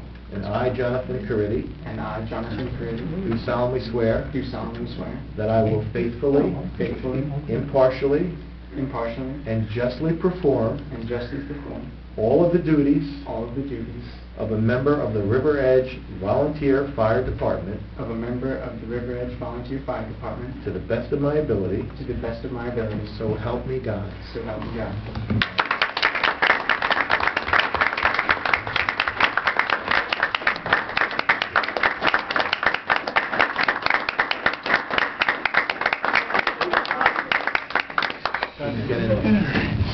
want to bring it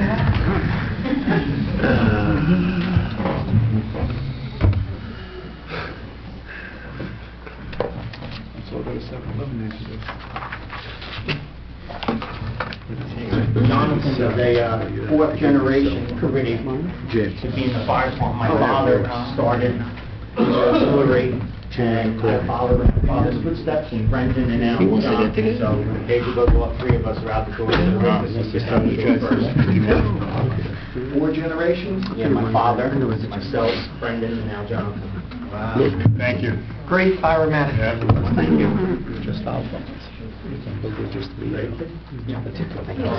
Thank you, everybody. Congratulations. Grandpa, right? Well, yeah. Show 'em, Bone.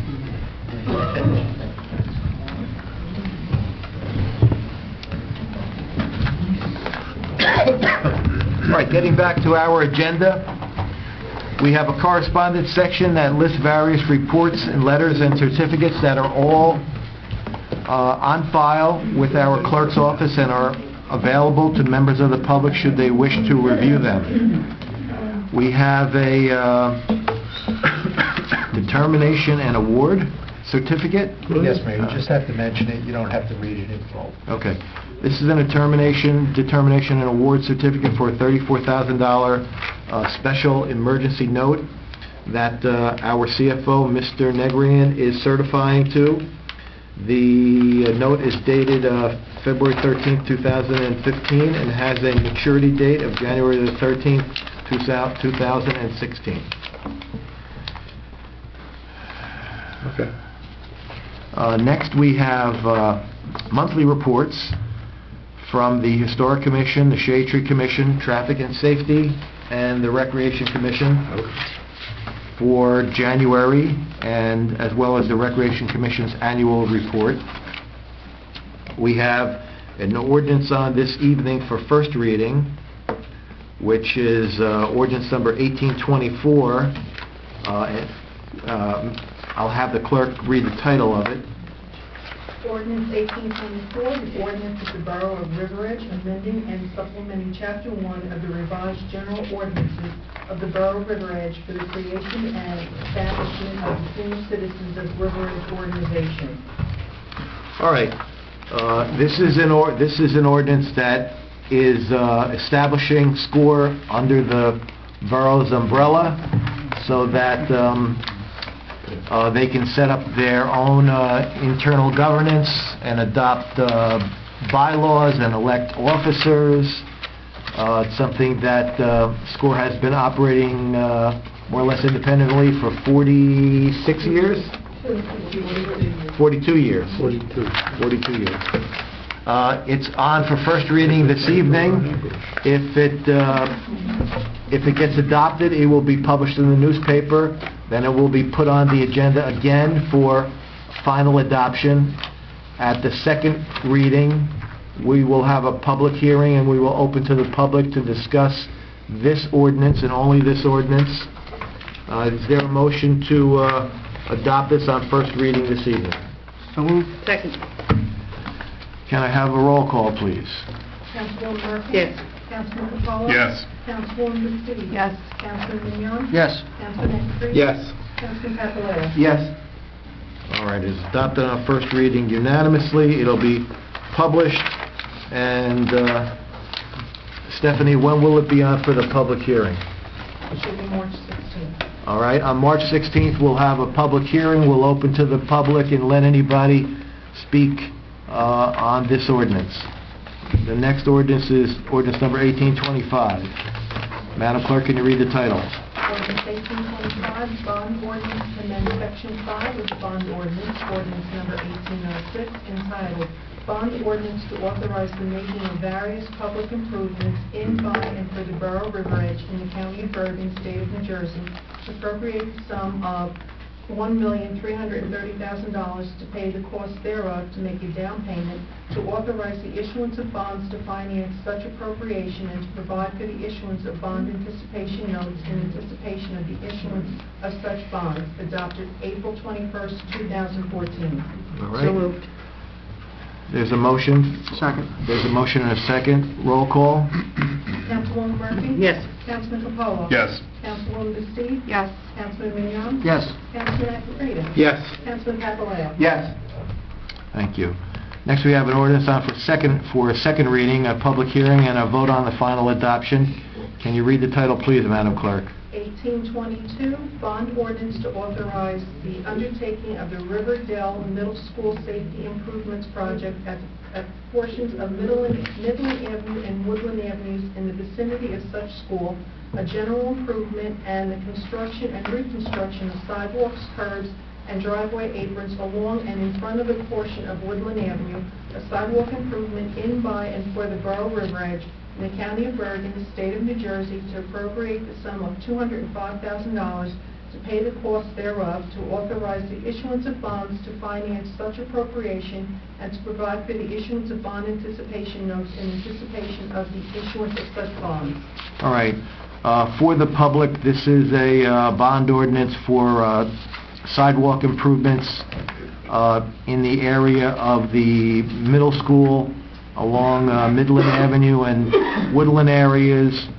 We need to raise this money, most of which is going to be reimbursed through a grant that we obtained from the State Department of Transportation in a program known as Safe Streets to Schools, which gave us a grant of, I believe, was $150,000, around that sum, for these sidewalk improvements.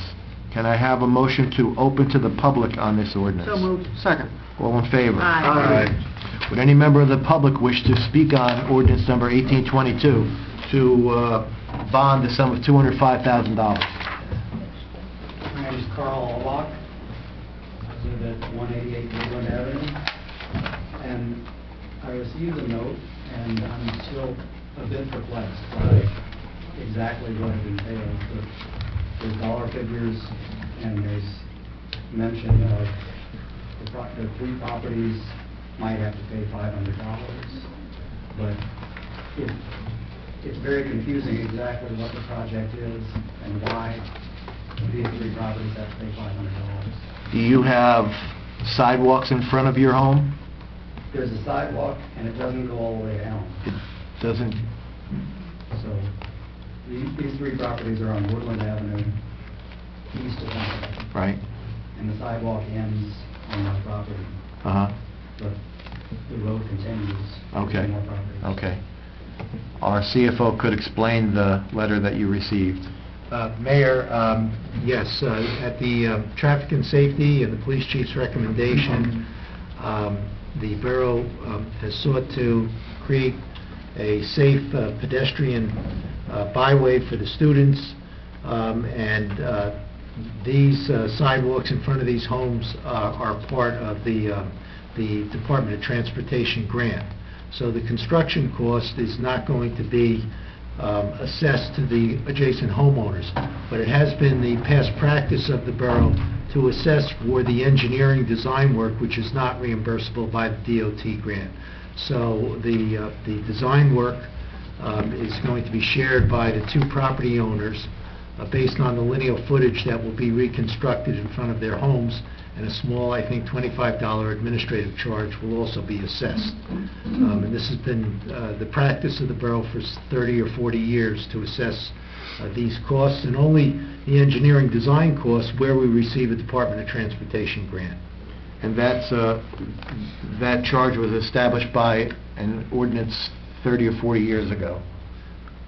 Well, we have the bond ordinance which established it for this particular project, and the tax assessor has looked at the costs that are involved and made this determination. which will go to the mayor and council once the construction is complete.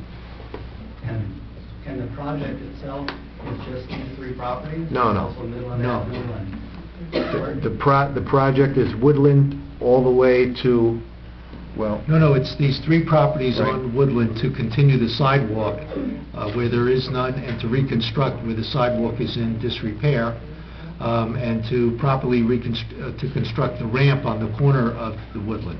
But there are other sidewalks adjacent to the middle school on Midland Avenue where there were no sidewalks that will be constructed as well. That's part of the project. Yep. yes, That's there's part of the a project. whole section of Midland Avenue, like, where the field is and the fence There's no sidewalk. that doesn't have any sidewalk at all. And the majority of this grant is going to put a sidewalk there. Okay.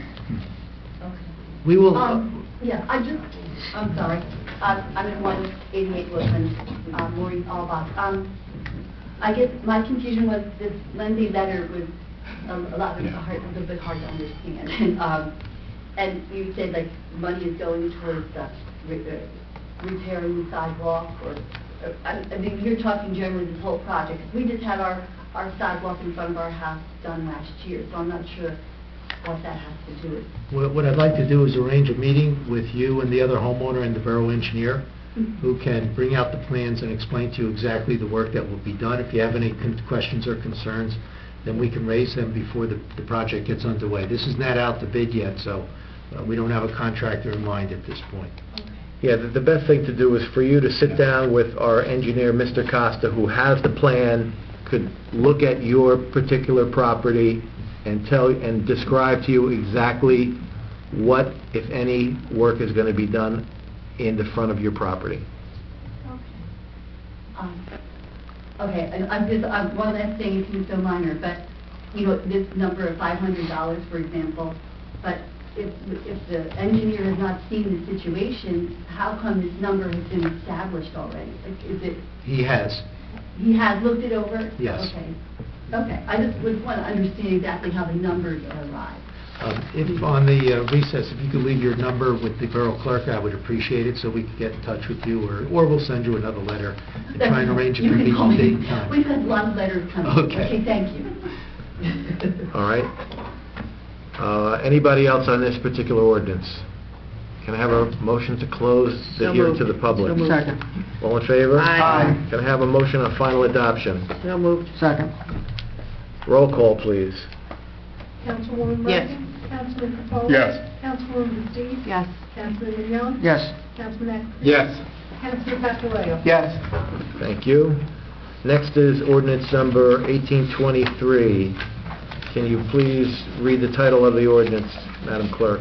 Ordinance 1823, an ordinance to exceed the municipal budget appropriation limits and to establish a cap bank. NJSA 40A:4-45.14, King County, Year 2015. So moved. Second. All right, we're having a public hearing now on ordinance number 1823. Would any member of the public wish to speak on this ordinance to establish a cap bank? Seeing no one, can I have a motion to close the public hearing So on moved. ordinance number 1823? So moved. Second. It's moved and seconded. All in favor of closing the public hearing? Aye. Can I have a motion on final adoption of ordinance number 1823? So moved. Second. A motion and a second. Can I have a roll call on the final adoption? Councilwoman Murphy? Yes. Councilman Capoli? No. Councilwoman Dees? Yes. Councilman Mignon? Yes. Councilman Eckley? Yes. Councilman Pasquarello? Yes. Okay.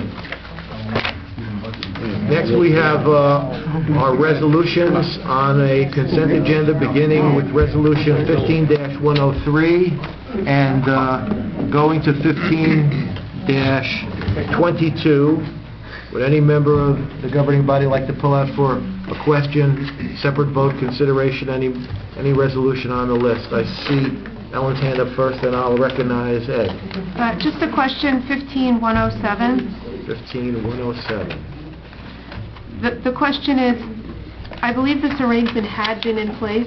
Did it lapse and this is a renewal? Correct. Okay, so there's nothing changing in the arrangement, it's just a renewal. Okay, thank you. Ed? Mayor, two items, 15104, the resolution with Cross River Fiber. I don't have an objection, but I did want maybe Mr. Sarlo either to get something back in writing from those representatives, or maybe incorporate some language into the resolution stating some of our concerns, just so they're in writing somewhere. Mayor, the authorization, the resolution that's on for adoption is the resolution that was provided, the sample resolution that most towns adopt. I reached out to Mr. Brody. I indicated that this probably was going to be, or I was actually going to also recommend that this be tabled so I can incorporate the concerns that Councilman Mignon and some of the others had regarding the opening of the permits and so forth. Mr. Brody said he had absolutely no objections to it, and was hoping then by the March 16th meeting we can put it on for adoption. Mayor, I was actually going to ask for a separate vote. I want to vote no for this. I don't think this is right for our town. I see no reason for us to vote yes. So do you want to just have a separate vote? There's a recommendation to Table table. until the 16th until you get that information. Well, I was going to prepare the resolution incorporating those concerns. I also would like to say I was concerned there was no motion, and I contacted Alan about this. When this was discussed, there was no motion from the council to put it on for resolution. Alan responded that that was true. I would think that in the future, if the council does not move to put something in for resolution, that we would not do that. But tabling it, if that's the way the council wants to go, I'm still going to vote no either way, and I encourage the rest of the council to vote no. I would not table something and then ask our legal authority to make corrections to that I personally think we should not be doing. I see no benefits to the town, and I see no cause, because 99% of our businesses are on the Gibbet corridor, and that is already covered by the county resolution, so I don't see why we'd move forward in this.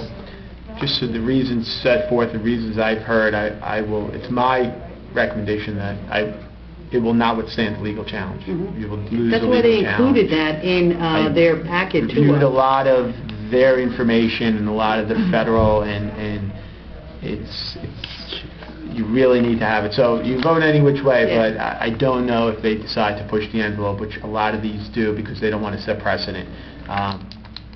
You know, when you So make- you're saying now These are that... valid concerns. I just don't know if those, I know that those concerns that are valid to you and to your residents will withstand legal scrutiny. So in other words, we don't have the freedom to say no. For the most part, no.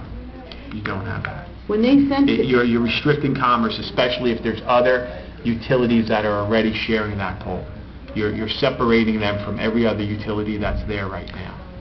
Well, it's a commercial utility that's being asked to go through a residential area where there's... Understood, but there's wires already on that utility pole. That's why I think it's good or better for us to at least have that control. So I don't want them putting manholes in the sidewalks. I don't want them opening our streets. I don't want them doing the other things. So, I mean, if we're going to have to do it, at least put our protections in there. Open a Pandora's box Well, if you just... Pandora's Given box. this new information, I guess, tabling it and then Your making concerns a are valid. restrictive I don't resolution. so disagree, but I think we need to protect... And it being a resolution, resolution is my understanding sunset at the end of every year, or is this a continuing No, resolution? this would be you're allowing them to put it on. You wouldn't need a continuing resolution every year to do that. Would it be a It's a resolution to enter into a contract that allows them to put this wire up and maintain it, in perpetuity. In the resolution, if they do go out of business, who would remove it? And that's why a lot of these protections are not in there, and that's why I wanted the opportunity. All right, then, I will actually make the motion to table. Second. Is there a second? Second. All right, all I in have favor one of more question. tabling it? Yeah, I'll table it, but I have one more concern from the shade tree. They wanted me to ask if there's any impact to trees.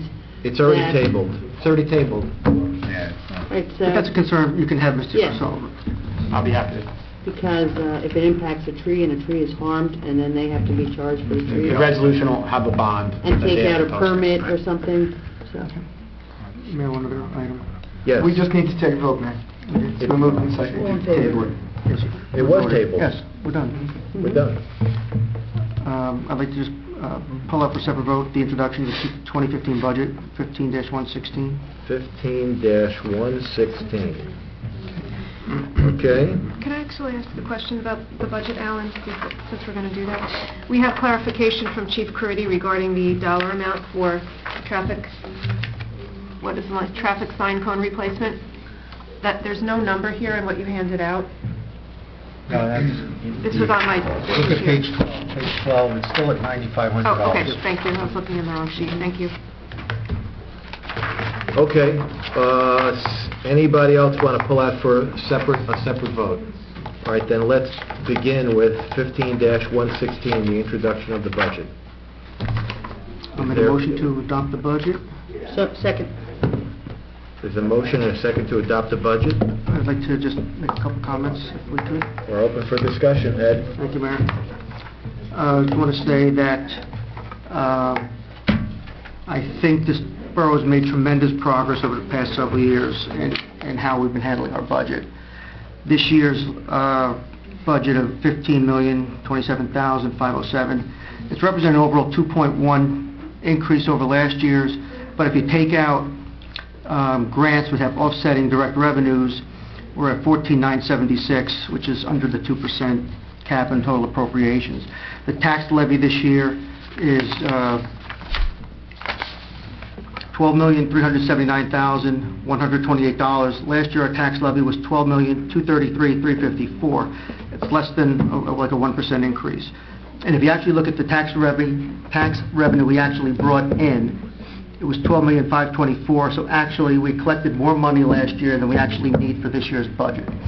And I think, you know, we've been making tremendous strides over the last few years. In this budget, we maintain essential services, we invest in the infrastructure as we need to. This budget, we actually put more money in than the past several years to add pay-as-we-go to control long-term debt. We've built up our surplus. Alan, you know, recognized we had $2.5 million this year, so our surplus policy is working, our debt policy is working. The average, the typical tax increase of $28, while not flat, it's certainly way below the CPI. And you know, Alan didn't go all the way up on the scale here, but even at a $750,000 assessed house, the municipal increase is $54. So I think from where we've come in the past 5 years to where we are now has been remarkable. I think we still have work to do as we go forward because salary pressures and obviously pension costs and healthcare costs are always going to have pressures on our budget, but I think we've done a really good job. The department have done a yeoman's job of trying to keep their operating budgets essentially flat for the past almost, you know, going on 10 years. And the unions cooperated over the last several years with the way we've been able to renegotiate their contracts, so the salary pressures have been reduced. So I just think that, you know, we've been making a lot of progress, and the challenge obviously is controlling the long-term debt and maintaining services at the cost people have come to expect. So I think, you know, the Mayor and Council deserves some credit for what we've done. Thank you, Mr. Roman, who's one of the representatives from the Citizens Budget Committee here tonight.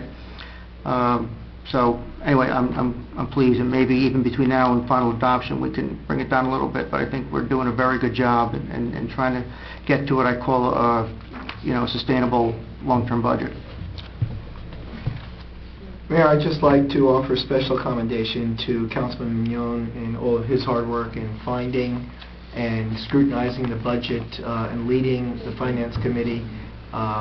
Certainly everyone that he praised, including Alan, our Citizen Budget Committee members, some are here and some are not, our department heads and our employees.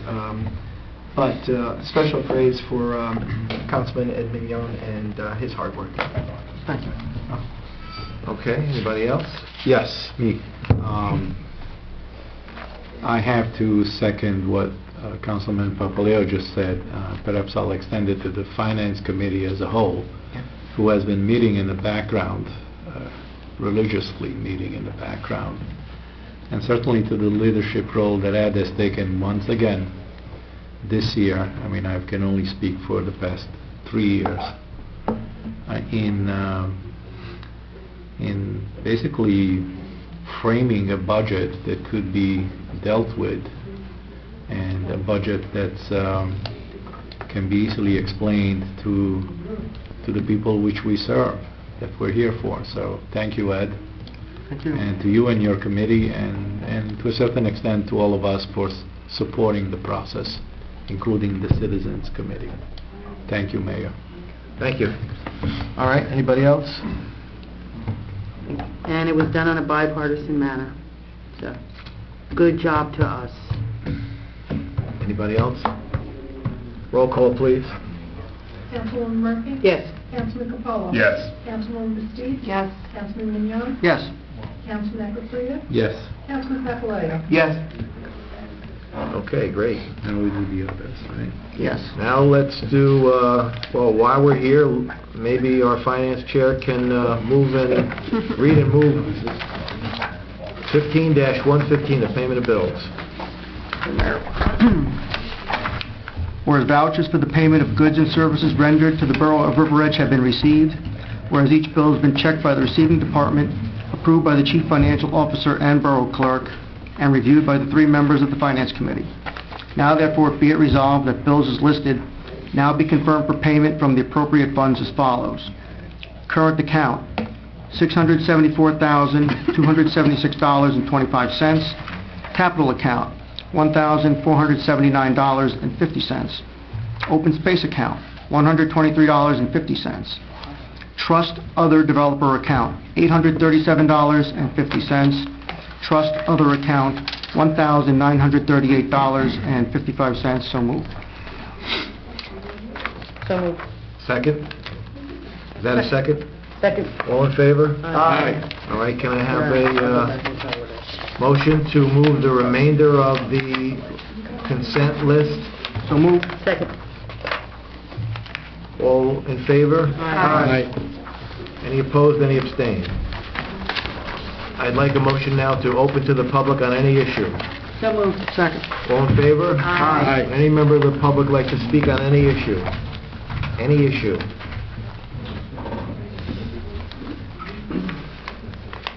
Can I have a motion to close to the public? So moved. Second. All in favor? Aye. Any council comments? I'd just like to, Kathleen had her hand up No, you can first. start on that end today. okay. You're on a That roll. one. Just real quick, just to commend young Jonathan Curdy and the Curdy family and all the families in the Edge, the Clement family, all of them that have multiple members in our fire department, and, encouraging a next generation of volunteer firefighters. We have a lot of great volunteers, and just want to highlight what a great job our volunteers in the fire department do. Thank you. Thank you. Vito? Yeah, it's more of a request, perhaps, Councilwoman Murphy, if we could schedule a meeting of the Technology Committee sooner than later. I spoke to Superintendent Fletcher today, who's finalizing a very simple interlocal agreement where the Riverdale school system would handle the entire recording and transmission of mayor and council meeting, provided we have access to a channel, which I told him I'm sure we do. No, we need to request one. Or We can request we'll request Well, I know one. you're out of town, so, try to get... I should get that sometime this week, but I'd like to meet with committee first before bringing that and anything else that comes out of committee to mayor and council. That's all. Thank you, Mayor. Ed, thank you. Ed? Yes, I want to offer congratulations to River Edge Cub Scout Pack 95. The Junior Weeblos, which, full disclosure, my son is one of them. They had their annual Klondike Derby this past Saturday. The Junior Weeblos Pack 95 came in first place overall, and the Senior Weeblos from River Edge came in second place overall. To have first and second place for out of 50 or 60 packs, that's quite an achievement. And to add the icing on the cake, the Junior Weeblos also won what they have. The last event is they have a sled race, and they came in first in the sled race also. So phenomenal job. But you know what? This is not just the first time. I mean, First, I want to extend my thanks and congratulations to, Susan Ginch, Joanne Seibel, who are the den mothers this year, Julie Volmar and Claudia O'Neill, who have been past den mothers, who lent their time and efforts to help this group of boys succeed this year. We also had a lot of help from the adult leaders from Boy Scout Troop 2295. Kevin Kress has done a phenomenal job over I don't know how many years of preparing the boys with outdoor training. These kids start in September, October, and they meet every Saturday to January. And Mike O'Neill actually came up last Saturday to help the boys and give them some pointers between events. It was a great effort. Last year, the senior Webelos came in first. Like the year before, the junior Webelos had came in third. So we've had a great program in River Edge. And I was going to have a work session, but I would like to ask the council to consider having Ms. Ganch, Ms. Seibel, Ms. Volmar, maybe Claudia O'Neill come in with the boys, give them a proclamation. They came in last year. And, yes, that was a different group, yes. And leave it to Mrs. Ginch and the others to decide if they want to invite Mr. Kress or Mr. O'Neill, whoever they think is worthy of coming in. But I think it's a phenomenal program. They've done a great job, and they deserve our recognition, our accolade. Even if my son wasn't involved. Well, my son wasn't involved. I agree with everything you're saying. I think we should make that proclamation. I think Wait, was he not there? No, he was there. Scout. He was there, yeah. Do you need a second? I don't think you have to make a motion. I'll make the motion that, council. Tell her. Second. All in favor? Aye. Ellen, anything? Me?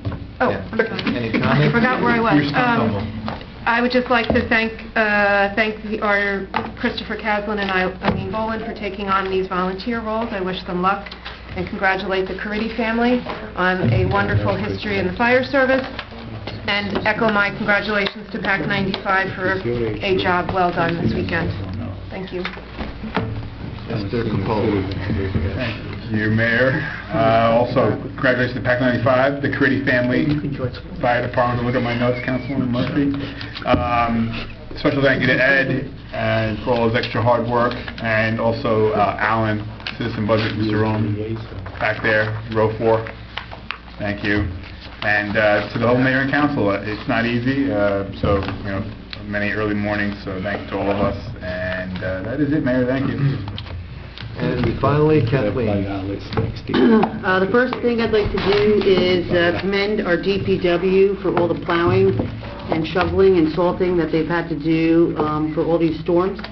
Our roads look the best from every surrounding area. Yeah. And just, we'll give a full report next time, but we did meet with Oradell and New Milford on a shared service idea about the DPW, and we found that we'd be dragging ours down and they'd be benefiting, so that it is not a good idea to move forward with that, because we have a superior DPW crew, and the other two towns would kind of be taking a little bit off of us.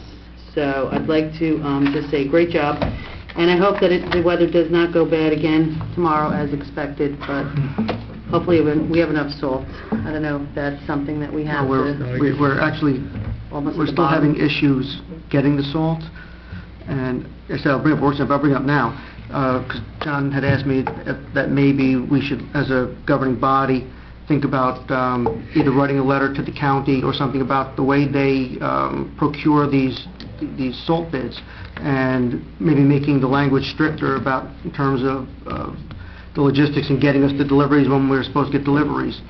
There's also, and I don't know all the details, but what John was explaining to me is that the county actually divides the municipalities into two halves when they bid these out, and we're with I guess we're considered with the eastern Bergen County versus the west, but if we had been in the other one, the salt price would have been cheaper, even though Paramus is the net. So he said there's some issues that maybe we should explore as to how they decide how they put together the procurement for the salt purchases, and more importantly, maybe putting in some performance requirements, so when we say we need deliveries, they give us deliveries, because he sent me a text today, again, he's trying to get the guy, I ordered 300 tons 3 weeks ago, and you're not delivering it. And from most of what I understand, it's not a matter of product. It's a matter of logistics getting it delivered, so I think that's something the So county... should we do that, aware of. is to write a letter, get something? Or if you talk to John exactly what issues he thinks we should address, but I think, yes, I would be in favor of us writing a letter to the county, at least for next year, to get some of these safeguards in place to make sure that the delivery, if it is a supply issue, we don't necessarily we can't control, but if it's a logistic issue with this one company, then we should be able to have something in the specifications that protect us. I would also like to ask anyone with a fire hydrant on their property to please clear it. It's very important to have that safety, and we don't have enough volunteers to go around clearing the fire hydrants. Other towns have actually taken to finding people that don't clear the fire hydrants.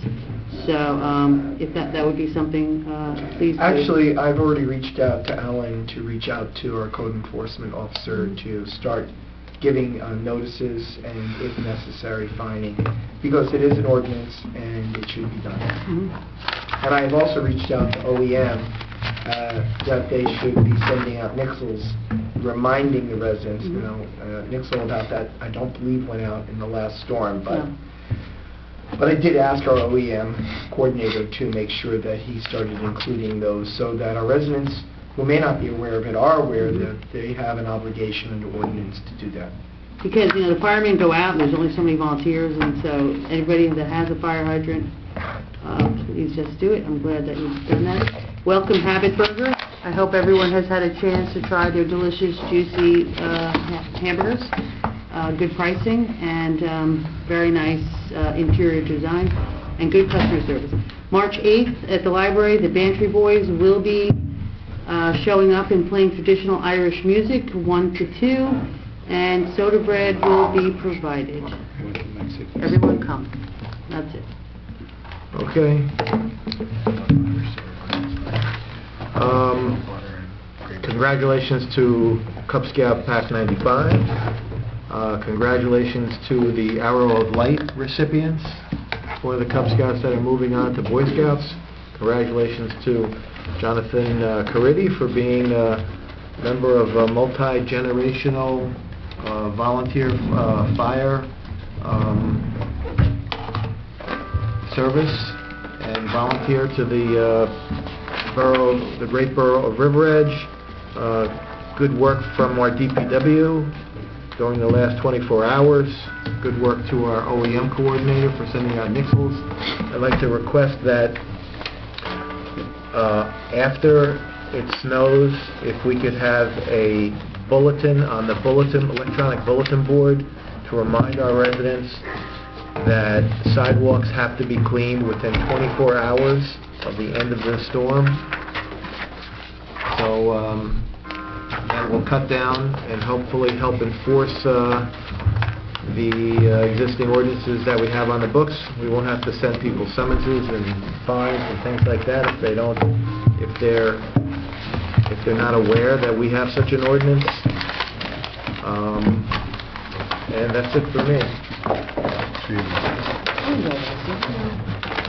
Motion to adjourn? To adjourn? Second. All in favor? Aye. All right, we have to go back into the work session to finish business. Going to executive.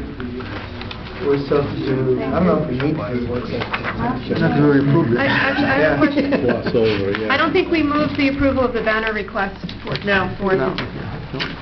That wasn't part of the work What's session. the banner doing? I'd like to make a motion that we approve number 9 on the work session consent Did we agenda. just do a general consent agenda? Everything That else was wasn't on, part of... yeah. Everything else was approved, that wasn't, you're right, yes. This was not, so I'd like to make a motion that we approve that request. Second. Number 9. Number 9. All right, there's a motion and a second on number 9. All in favor? Aye. All right. Moving onwards, we did the 24-hour discussion. We're going to put that on a future a meeting for further discussion. Approve the resolution for Mr. Kraus. Is there a motion for that? Everything else was done, Mayor. Everything else was done by resolution? We're on fish business now. We're on unfinished business. The historic element. Grove Street, HVAC, any updates on any of those issues? Library roof? The Historic Commission met last week, and they are going to be responding to Brigitte Bogart's draft of the historic element in the master plan, and hopefully, with Borough Attorney's help, get that on the agenda for an upcoming planning board meeting. Good, public hearing. All right. Alan, do you have anything about the library roof with the asbestos testing and anything else? The last time we talked, they had gotten back the sample of the core that they took, and you were going to find out Yeah, if the there was architect- anything else. The architect was reaching out to the contractor to set up a schedule. I'll go back to the architect and see if he has anything definite from the contractor. It's my understanding they found asbestos in one sample. Yeah, one part of the roof. Very small area, so. Now, is that something that could have been done 2 years ago, asbestos sampling? Just for the heck of it? This is when you would typically do, I don't know. But wouldn't that prepare you for... No, the insulation. Might be the insulation.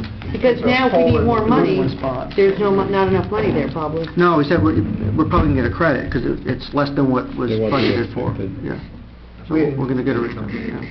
And it's not going to cost us, whatever was budgeted, it came in less than that. So I'm pretty sure we had this conversation where he said, wait, because you don't want to start boring holes in the roof until you get closer to It's a matter of how you handle it. It's not a matter of whether, it wouldn't have changed the design, it wouldn't have changed anything. No. Right, but the budgeting, it could have changed if they said, hey, what if there was a lot of asbestos? I think he had an allowance in there for what he thought could be the case, Mhm. and it came in less, so. Which is Just seems typical. odd to do it 2 years later than prepare in the beginning. It's not atypical. Okay. Anything else on the unfinished business list? All right. Well, I know there was some more issues with the HVAC today, building, right, so we're still trying to work on that. We lost heat. We don't know why. Reestablished heat. And from what I heard, they're going to come in and change some parts now. All right. Controller boards, things like that. But I think we mentioned that about 6 weeks ago, to make them change. Good. Mayor, please, if you may, call the Kanzanis, schedule the next follow-up program meeting for the community Yes, center. I made a note to myself. Oh, you just made a... Just made a note Okay. to myself to do that. Anything else? I did have a conversation with our police chief about registering for this LESO program, so that we can see if there are any equipment that the borough may take advantage of. I've been looking around the internet for chairs and deals, and I guess this is the time to get some feedback from council. Do we want fixed arms? Do we want arms that we can lower? Do we want lumbar support? Any preferences on anything? The less moving part, Yeah, you don't want to the raise and longer lower, the you're gonna chair break it in a week. will last. I think Stephanie needs the first chair to be procured. We need an adjustment up and down, Yeah. Yeah. and an adjustment for the back, so you can control how far back your chair goes, that's all.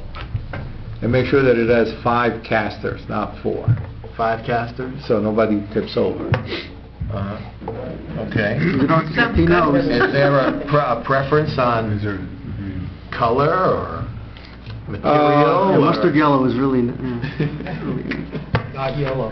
Why don't we just see what they have and Gotta bring it match in the and then gray we can look at carpet. it, you I'll know? try to get a neutral Narrow color. it down and then bring in a few There are samples. 5,000 executive Gray or black? chairs. Just one company- I'm trying to narrow it down now by asking questions and getting feedback. Chair, I heard- black chair is good because Yeah. Mayor, either dark brown or black. Yeah. Black's always been fashionable. Okay, dark is better. Show dirt. If there are any strato loungers, we'll get those. We want them to go up and down, we want them to have good support. We want them to have 5 casters, see? Shots and massage. And these are High four, back, right? Are these 4? These A are little 4. cappuccino machine on the And you want side. 5? Yes. You can have 5. You remember I Tips fell off over. my first year? You want a couple? 4 tips You were here over. for that. Okay. Espresso. Want an eject button. Check yourself. It was our first I'm outta year, here. and they were showing me Control everybody the else. thing about the lights. Oh, here. And I had a chair went right off. Well, I was in the planning board in that chair. Same thing happened to me on that side at one point, so. All right. That's something to go on. Want a brand? Do you have a preference on a brand? If they do have steel case Well, Italian sensor brand, right? chair, Steel case. sensor collection, Sensor. the management chair, not the task chair. We know these chairs. From Italy, of course. It's gotta be. No, it's Yeah. actually made in Grand Rapids, Michigan. They have, Right, buy 'em they out. have, they're called different things. They're called management, executive, conference This is chairs. executive. This is called The chief. CCO chair or something like that. CCO One chair. management chair. Right.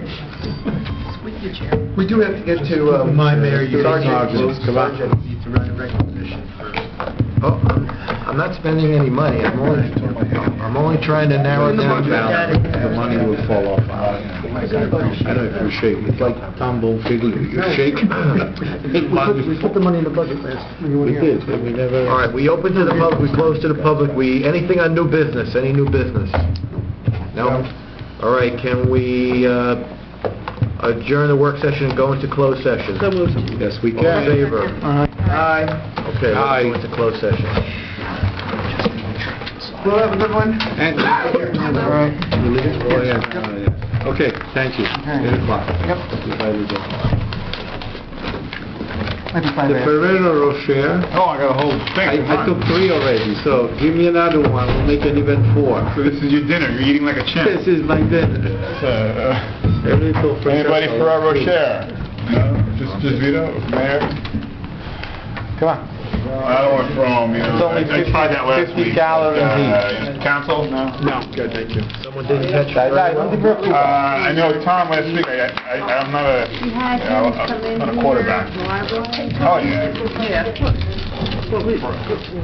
Why did he come in? Thank you, Anthony. Hey, I'm the candy man. Oh, Mayor, I got up at 4 o'clock this morning. That's predicted. Wow. There was the phone call with, conference call with Amsterdam, which ended at 8:45. If they wanted more, then we would change our program. And what was not needed to add the devices. Oh, so he just consulted on that? Yeah. And I picked in after that, because I'd like to ask him.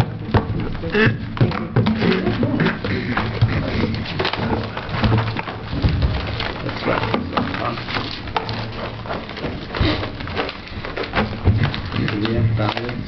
Sheets of paper, ballots? Well, actually, we'll talk about that as soon as we close the door and open. No, he's not on the No.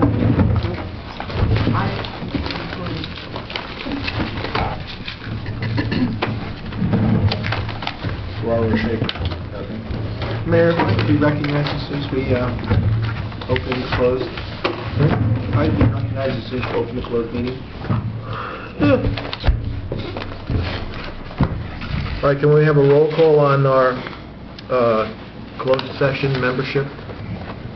Councilwoman Murphy? Here. Councilman Paul? Here.